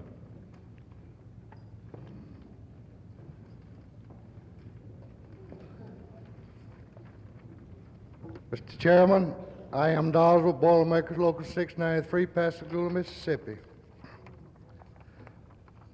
Either I have read this thing wrong, or you're out of order even allowing the amendment to come to the floor, the amended Constitution and bylaws. It says there that copies of all proposed amendments shall be mailed to each affiliated by February the 15th. The Convention and Constitution Committee shall be vested with authority to propose any amendments it deems proper. Brother Doswell, you rose at a point of order. I'll have to ask you to state what your point of order is. If you're questioning the motion that's been offered to defer, then that in itself will be, in other words, let's take the thing in precedent.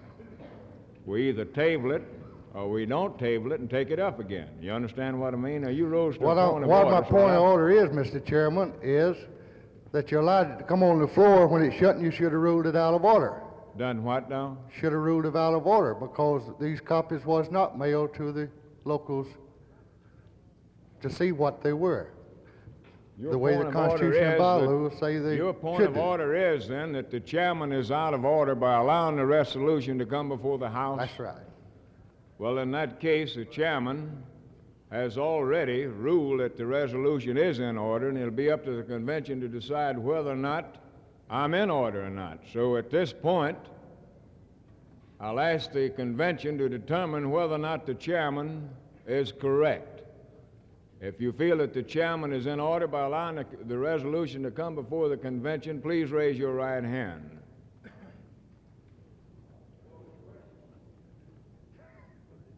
It's a matter of a point of order as to whether or not the chairman was correct in his ruling and allowed the resolution to come before the House. All right, all of those, that's sufficient. All of those that feel that the point of order that's been raised here is correct, raise your right hand. It's the opinion of the chair that the convention has upheld the ruling of the chairman. Brother Hanna? Point of information, Point of Mr. information. I understand, but I want the people to understand also. The motion to table not being debatable. Right. And the motion to table in addition was that no action be taken on this until the Constitution and bylaws was abided by strictly within the limitations or statute of limitations. Number two, if they vote this down, then the motion to refer and delay action on this until in the morning would be in order, and we've already been debating that. Right. That is correct. No, the motion to table is before the House. Are you ready for the question? The motion to table, I believe, did have a second. Now, I might have slipped up there. Did we have a second on the motion to table? All right, the motion did receive a second. Are you ready for the question? All in favor of the motion to table, please signify it by saying aye. Aye. All opposed? It's the opinion of the chair that the motion to table has carried, unless you would like to have a division of the House. We want a division of the House. All in favor of the motion to table, please raise your right hand. Let's count them. Looks like we might be close now. All right, drop them. We'll see if we're going to have to count them. All opposed to the motion to table, raise your right hand. It's the opinion of the chair that the motion to table has carried, unless you want me to count it.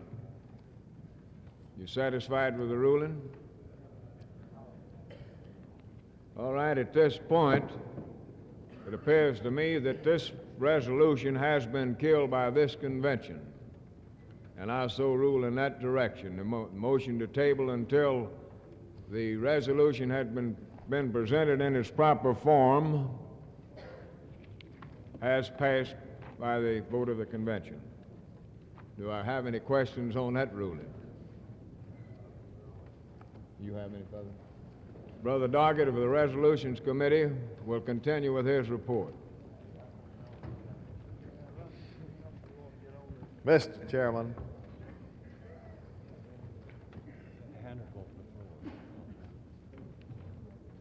Brother Hanna? Mr. Chairman, another point of information. We have tabled any action in the future for this resolution before us until, I assume, the coming convention, at which time we will certainly abide by the Constitution and bylaws, as been pointed out here to us today. But now, we have bit off half of that resolution 1A that was the property of the convention. So,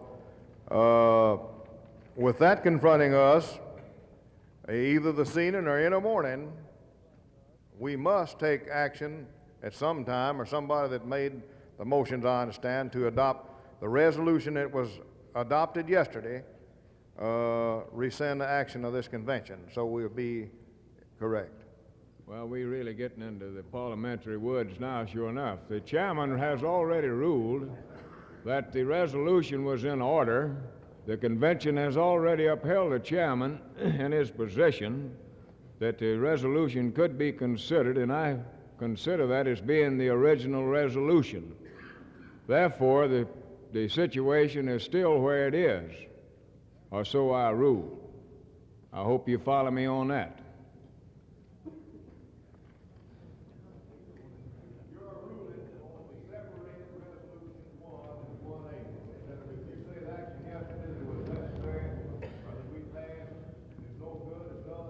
I say that the resolution adopted yesterday was in order. The convention has already voted to that effect, that the resolution was in order here.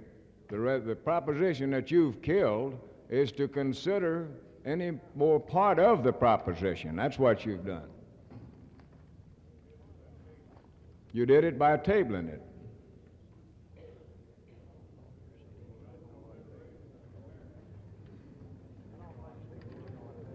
Mr. Chairman, question. We had a motion just passed to table, and if I understood it correctly, until the provisions of the Constitution could be complied with by meeting the February the 1st and the February the 15th date. Am I correct in that? That was part of the motion to table. All right. Certainly. All right. Now, the convention has upheld the position of the chair that this delegation or this convention was in order by accepting the resolution or the constitutional amendment as proposed based upon the last sentence in the Constitution on page 20, which says the Convention Constitution Committee shall be vested with authority to propose any amendments it deems proper Now then, my question is, what kind of position are we in with the table to comply with all of the February the 15th and February the 1st dates when to begin with we were in order? I contend that the motion that was offered to table shouldn't have had the phase there. It's simply a motion to table. I construed the motion to table to be a simple motion to table, and the rest of it you can do whatever with it you see fit. Just a motion to table was sufficient. Now, the convention would be contradicting itself if just a few minutes ago it voted they were in order to consider it, and then say that now we don't have. Therefore, I rule that you simply voted a motion to table, period. And a resolution to bring from the table at this convention would now be in order. Certainly. Absolutely. Well, Mr. Chairman, evidently it'll be necessary to take some more action in the morning, so I won't delay the proceedings any longer. You do what now? We can always take other action. Tomorrow's another day, you know. Well, we may take certainly. I thought we'd left the proposition myself already. We were getting ready to continue with the report, and a question was raised. Certainly the convention can move to take the thing off of the table again tomorrow if they want to. Certainly. All right, Brother Chairman. We'll get out of these woods directly.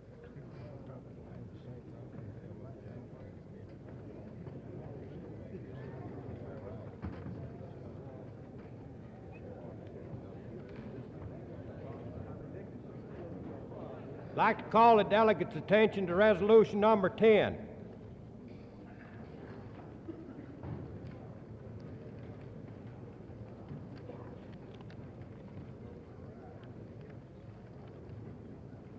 Submitted by Amalgamated Clothing Workers of America, local number 554. Subject, convention site.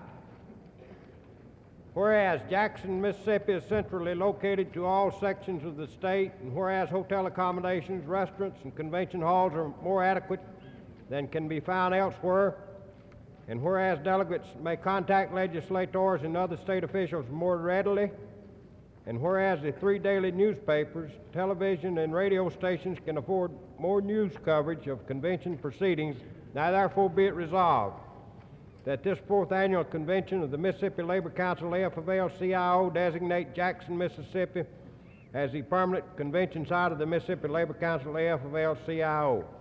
The committee voted non-concurrence. Mr. Chairman, I move you that this resolution not be adopted.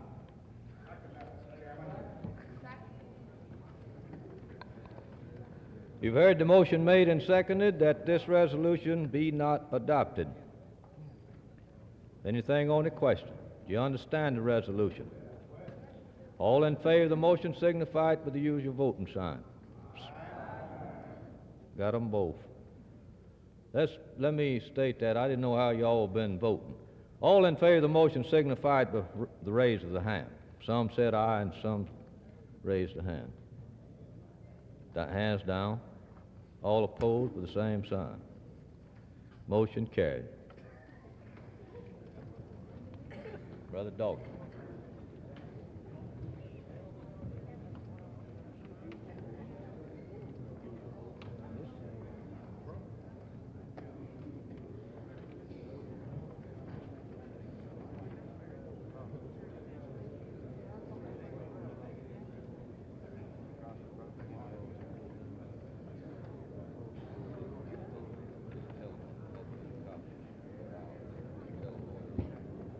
I don't think that the delegates would have copies of this resolution number 18 that's been considered by the Constitution and Bylaws Committee. But before I read it, I might add that the committee voted non-concurrence in this resolution. If you'll permit me, without you having copies, I'll read you the resolution. Submitted by Executive Board of Jackson Central Labor Union, subject to state labor publication. Whereas the last biannual convention of the FFL-CIO noted that the scope of effectiveness of the lavishly financed campaign against the trade union movement underscores the growing need of improving communications between unions and their members and between the labor movement and the rest of the community. And whereas the convention declared, number one, the communication facilities now existing in the labor movement must be better utilized and their expansion must be encouraged.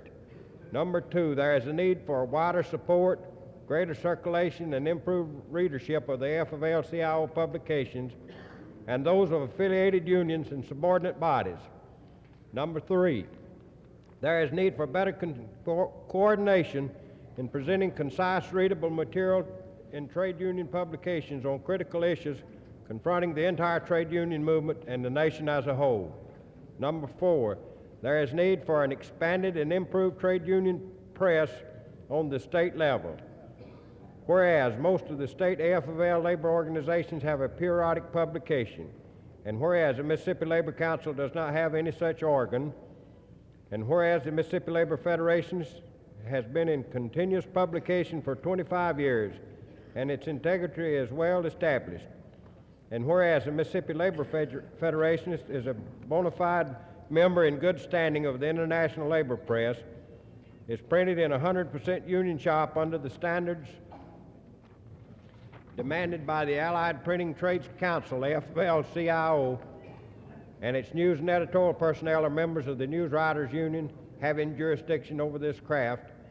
And whereas the dissemination of unbiased labor news among members of organized labor and their families, civic leaders, and public officials is vital to the welfare of Mississippi workers, and whereas a regular newspaper affords the best means of interchange of ideas and activities of AFL-CIO unions on the local and state level, and whereas it is believed that the achievement of the ideals, principles, and objectives of the labor movement in Mississippi will be accelerated by a wider distribution of such a publication, and whereas at a cost of only 5 cents per member, each member of all affiliated local unions of the Mississippi Labor Council could receive a monthly copy of the Mississippi Labor Federationist mailed directly to their homes to be seen and read by all members of their families. Now therefore be it resolved that the annual convention of the Mississippi Labor Council add an additional 5 cents per month to its per capita tax to be designated for payment of subscription to Mississippi Labor Federationists. Said increase to start June 1st, 1960. A list of names and addresses of membership to accompany remittance. And be it further resolved that the Secretary-Treasurer of the Mississippi Labor Council pay into the Mississippi Labor Federationists all monies so collected for subscriptions on the 10th day of the succeeding month following the receipt. And be it further resolved that the Executive Committee of the Mississippi Labor Council will act in an advisory capacity along with the editor and publisher of the Mississippi Labor Federationist. And be it further resolved that the frequency of publication be monthly instead of weekly, with the objective of reconverting to weekly in the future. And be it finally resolved that no financial liability is assumed by the Mississippi Labor Council other than specified in the foregoing. Mr. Chairman, the committee votes non-concurrence, and I move you that this resolution be not adopted. You've heard the motion made and seconded that we do not concur in this resolution. Are there any discussion on the motion? All in favor of the motion signify with the raise of the hand. Hands down. All opposed with the same sign. Motion carried. I believe at this time Vice President Jim Clark has an announcement he wants to make. We'll get that in. I just wanted to announce that they have some pictures of the convention on sale back there, and you can place your name, order them when you go to leave.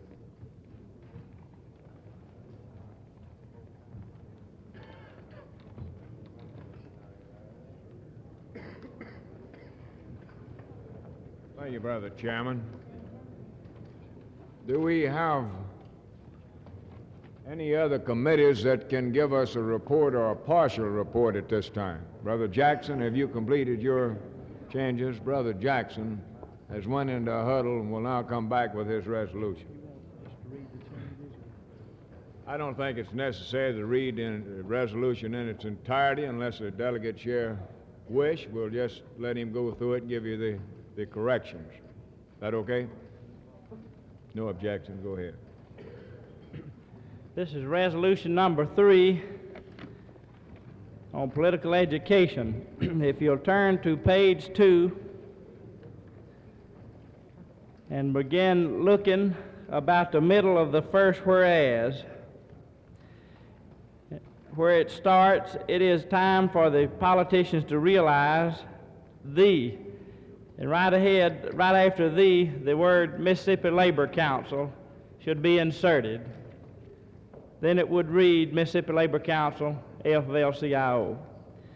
In that same whereas, on the last line, where it begins next to the last line, on issues and principles alone, and insert Mississippi Labor Council, then it would read AFL-CIO, Mississippi Labor Council, AFL-CIO will always remain. Going down to the fourth whereas on the same page, in the first line of that whereas, which reads to accomplish the manifold objective to which and insert Mississippi Labor Council just ahead of AFL-CIO. Then turning the next page and going down to number 4.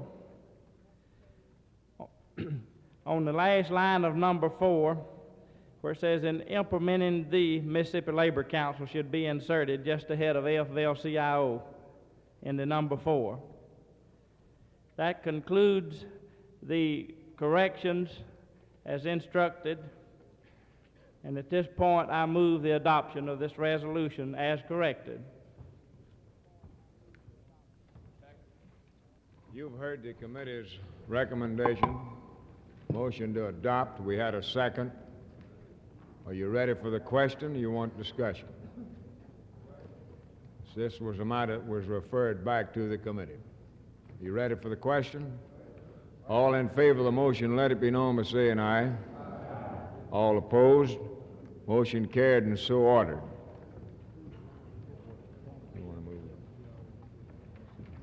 That concludes the report of the COPE Committee, and I move that this committee be discharged. We had a motion and a second that the Committee on Political Education be discharged, and I presume with the thanks of the convention. We have any discussion on that motion? If not, all in favor of the motion, let it be known by saying aye. All opposed? Motion carried and so ordered. James, we're proud of you. You've done a good job. At this time, we will call on the chairman of the organizing committee to give us a partial report, Brother Stanley.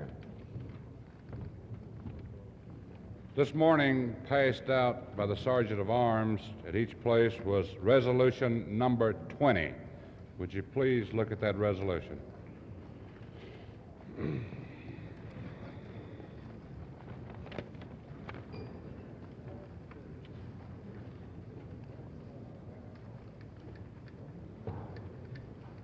Resolution number 20, submitted by the Mississippi State Association of Journeyman Barbers, recommended by the Organizing Committee for Convention Action.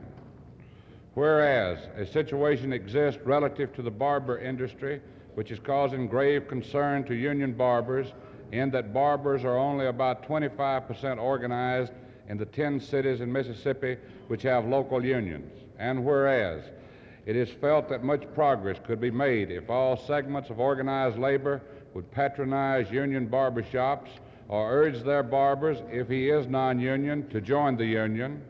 It is felt that the membership could be increased possibly 100% in the cities that have local unions if this is done. And whereas if union people will cooperate, there's a good chance that some 15 more local unions could be established in Mississippi.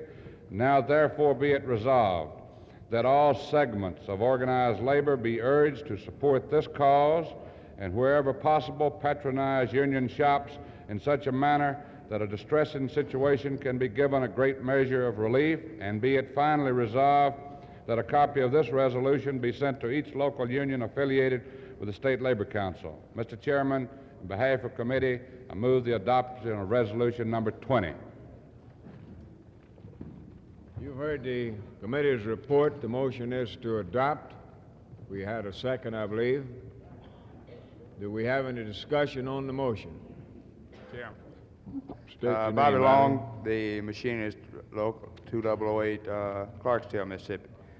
I would like to see the inserted in be it finally resolved that a copy of this resolution be sent to each local union affiliated with the AFL-CIO. You would like to offer an amendment to that effect? Exactly. Would you care to write that down and bring it up here?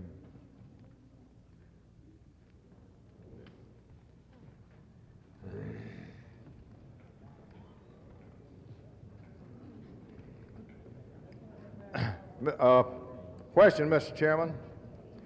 I believe the intent of that amendment was for, instead of saying all members of the AFL-CIO, that to include the whole United States. Let's restrict it to the state of Mississippi. Exactly right. Let's let him write it out, and then we'll read it out to you. We understand what he's trying to do.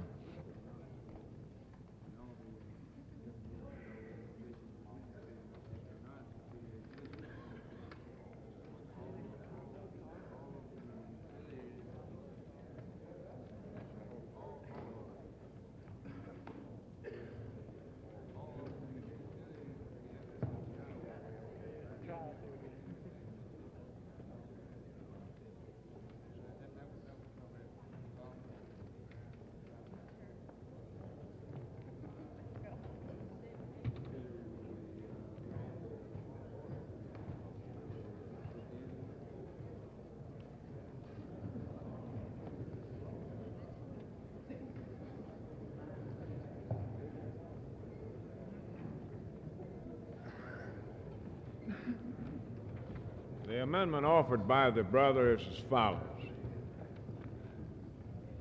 This is the way it will read on the last paragraph. Be it finally resolved that a copy of this resolution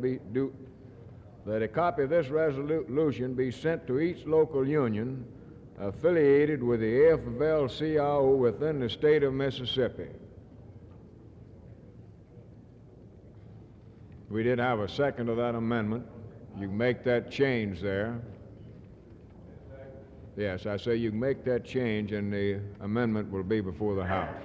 Do we have any discussion on the motion?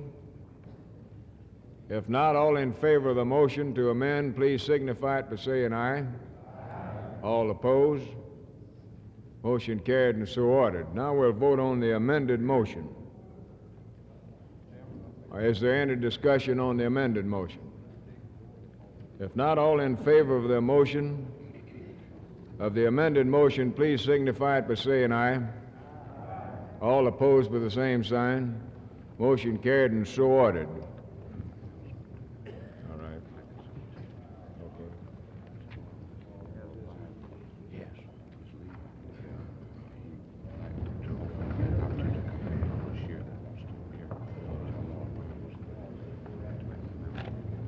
Okay. The young fellow out front who has a display on the memorial Bibles has requested that any of you that would like to pick up a brochure, I believe you said, please stop out there pretty soon because he's having to leave. You got another one, man? I'd like to request that all members of the organizing committee meet with me backstage here at our regular table tomorrow morning at 9:30. We'll have a further report to make. Thank you, Brother Stanley. Brother Clark would also like to give you an announcement. This is strictly for candidates for office of the State Labor Council. I would like for each candidate for office to give me his name, hometown newspaper, and any other pertinent information that you would like to reveal about yourself. Thank you. I've also been requested to announce that Brother Huff probably is going to make this announcement, so I'll shut up. All right, Brother Huff. Ray Huff, Chairman of the Natchez Central Labor Council.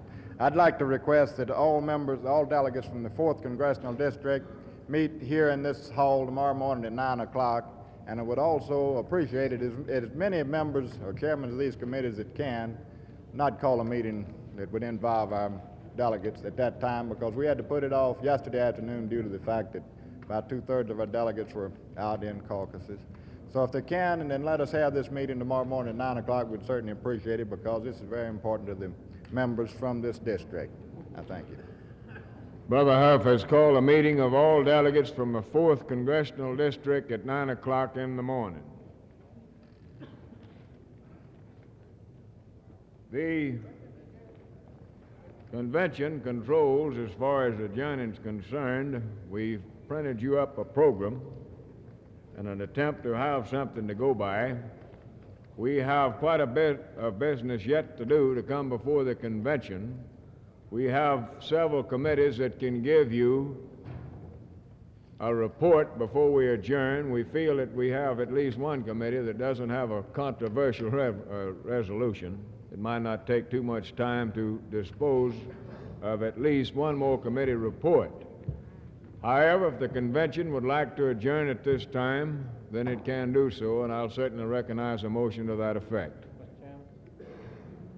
Mr. Chairman, I've been out of the hall for a little while and a member of the election committee. Has the chairman of the election committee called a meeting? No, he hasn't. Thank Not yet. Not to my knowledge.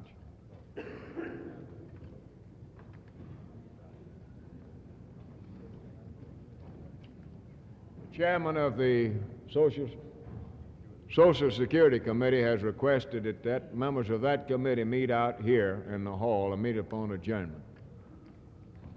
At this time, we'll recognize the chairman of the Education Committee, Brother Gray. Education and Public Relations. Thank you, Mr. Chairman.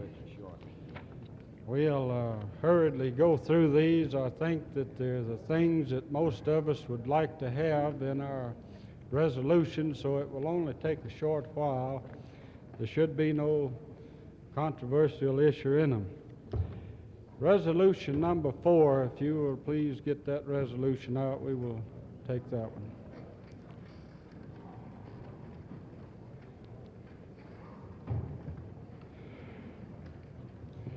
Submitted by the Executive Board. Title is Labor Education. New and complex problems confronting organized labor in the fields of politics, legislation, labor law, economics, public relations, organizing, collective bargaining, and union leadership make it mandatory that all officers and members be familiar with their duties and responsibilities as trade unionists and citizens. And whereas, to protect gains won in the past through bitter struggles and sacrifices by the pioneers of the labor movement, present-day members must be informed about the structure, functions, philosophy, principles, policies, methods of their unions to enable them to play an active and effective role to solve the problems and achieve future progress. They must remain ever alert to new attacks on the part of those who seek to destroy, by various and sundry means, the effectiveness of all union organizations, and whereas many intricate and varied functions which unions are now called upon to perform were unknown in the early days. New methods have been developed to deal with the new challenges to labor's freedom. In many cases, ordinary collective bargaining, strike and picket lines are not enough to achieve economic improvements on the job. And whereas, moreover, unions are concerned with issues other than higher wages, shorter hours, better working conditions. They seek to protect and improve social and economic standards of the entire working population by obtaining full and secure employment, adequate safeguards of purchasing power during periods of unemployment, sickness, and old age. Now, therefore, it be resolved that Mississippi Labor Council, AFL-CIO, seek to have a labor education extension service established at one of the universities under the leadership of an experienced, high-qualified, and capable director.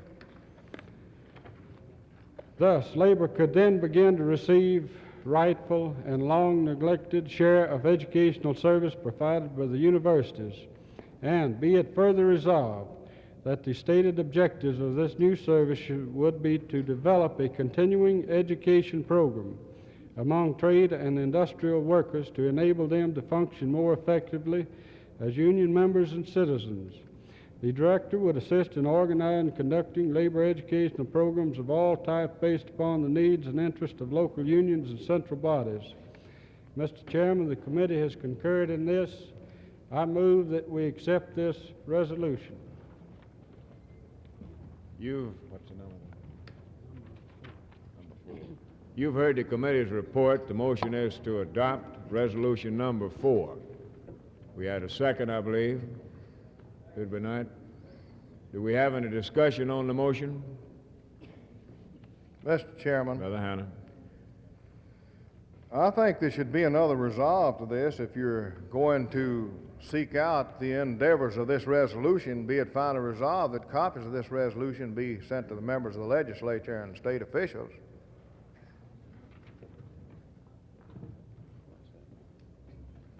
You want to offer amendment to that effect? I would so move, Mr. Chairman. The brother has offered an amendment that we add an additional resolved, be it finally resolved that copies of this resolution be sent to members of the legislature and our public officials. Is that it, Brother Hannah? Write it down and bring it up here in order that we... Okay, all right. I ought to put you in a box is what I ought to do. Yeah. Did we have a second to that amendment? Do we have any discussion on the amendment? Not all in favor of the motion, let it be known by saying aye. All opposed?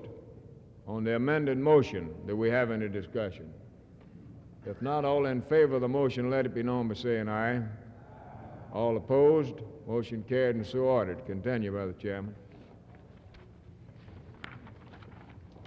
If you will get out resolution number 9, titled Public Schools.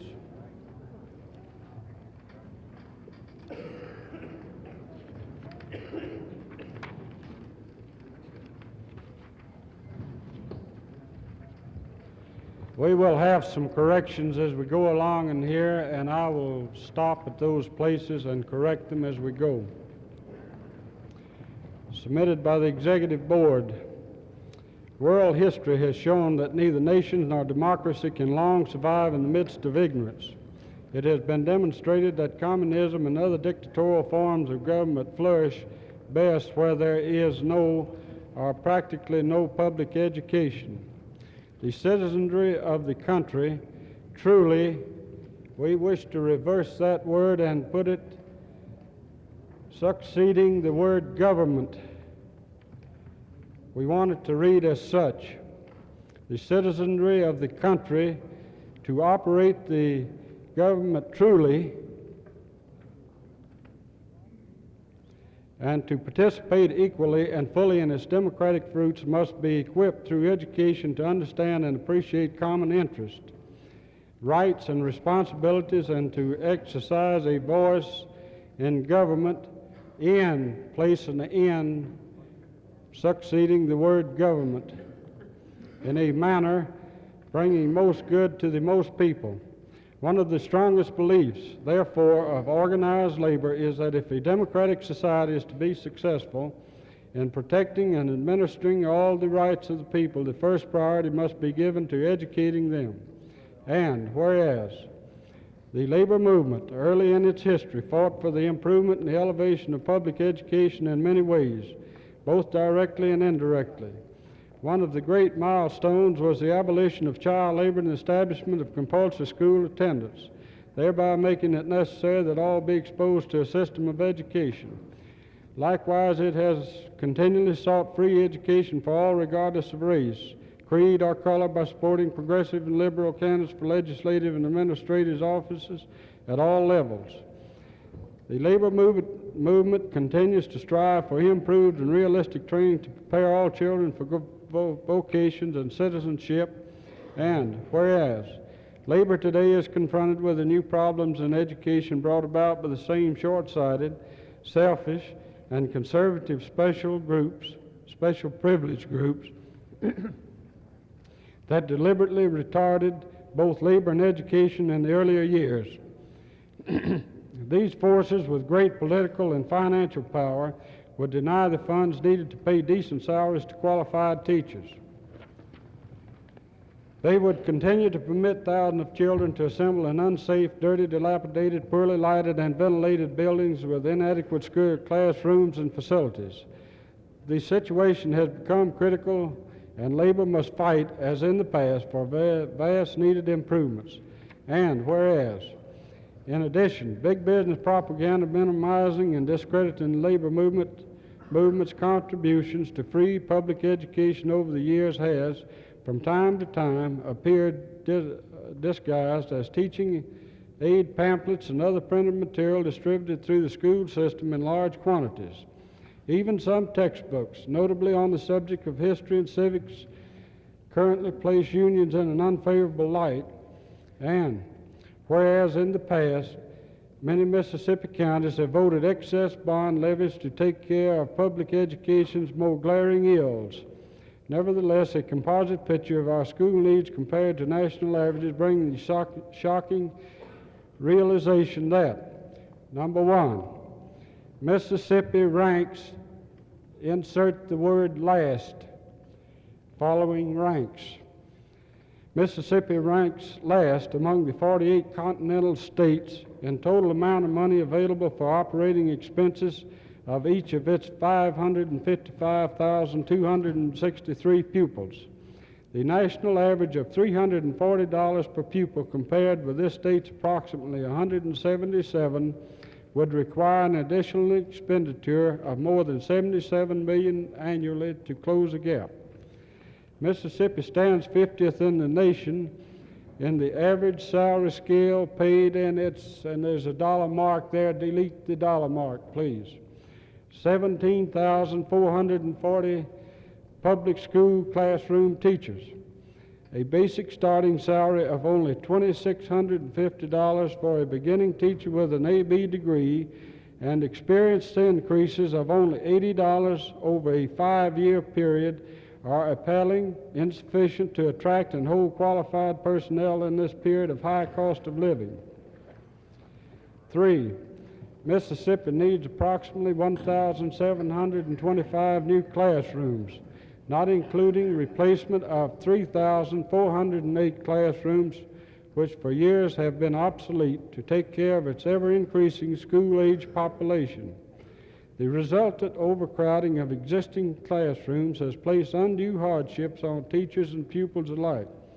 It has been a major contributing cause of the low learning level of Mississippi's pupils, which a survey indicated was up to 2 grades behind the normal among upper elementary and high school groups.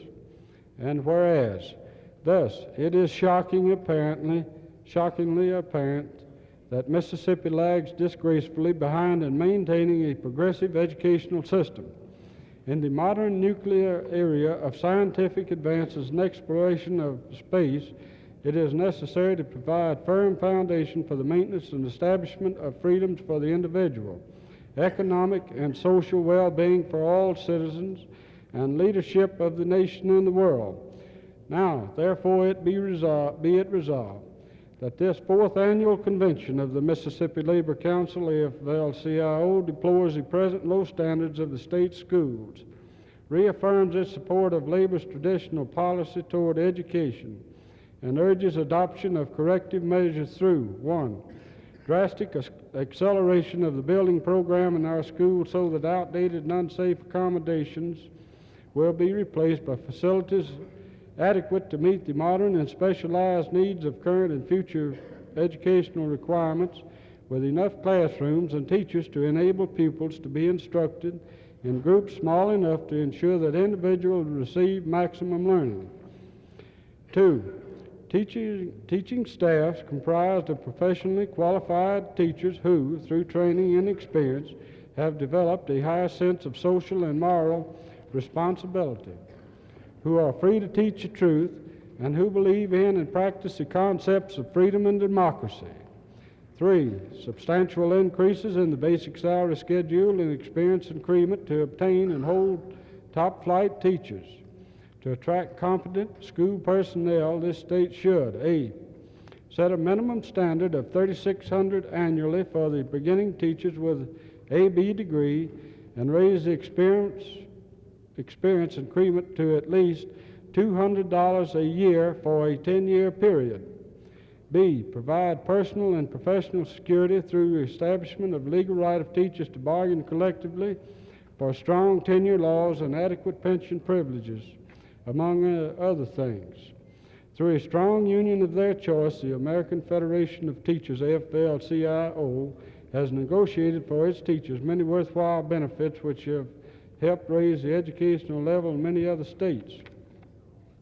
C, help develop recognition of joint responsibility of the family, the school, the community for respect for law in order to be reflected in the child's conduct.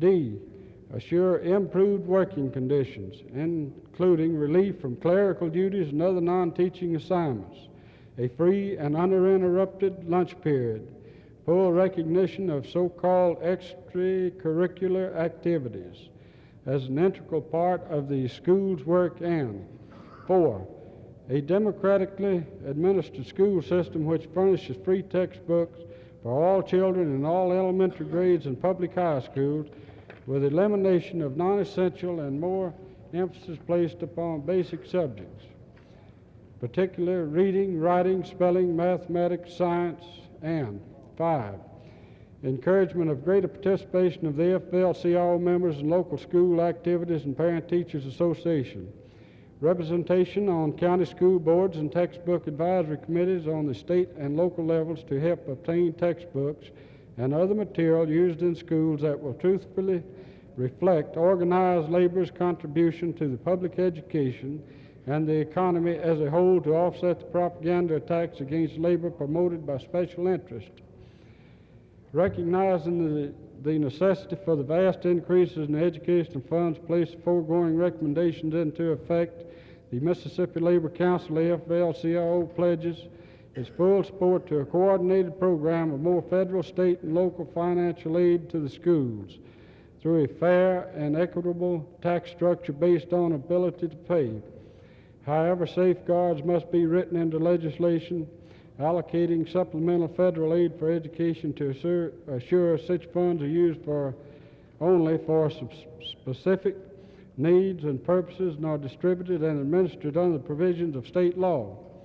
Federal funds should immediately be made available for 5 specific needs: A, public school construction; B, public school teacher salaries; C, loans and/or scholarships for all worthy students; D, health and welfare service for all school children; and E, eradication of adult illiteracy.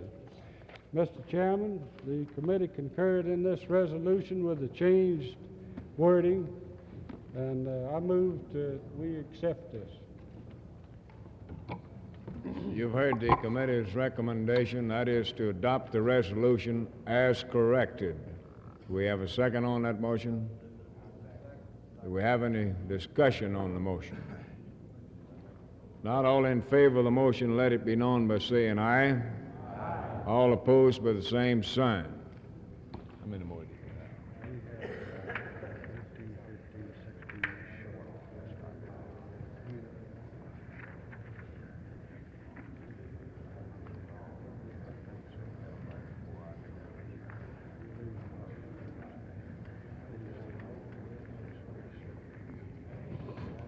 After consulting with the committee chairman here, we feel that we would be able to complete our business tomorrow, and that the proper thing to do at this time would be to find out if anybody had any announcements to make.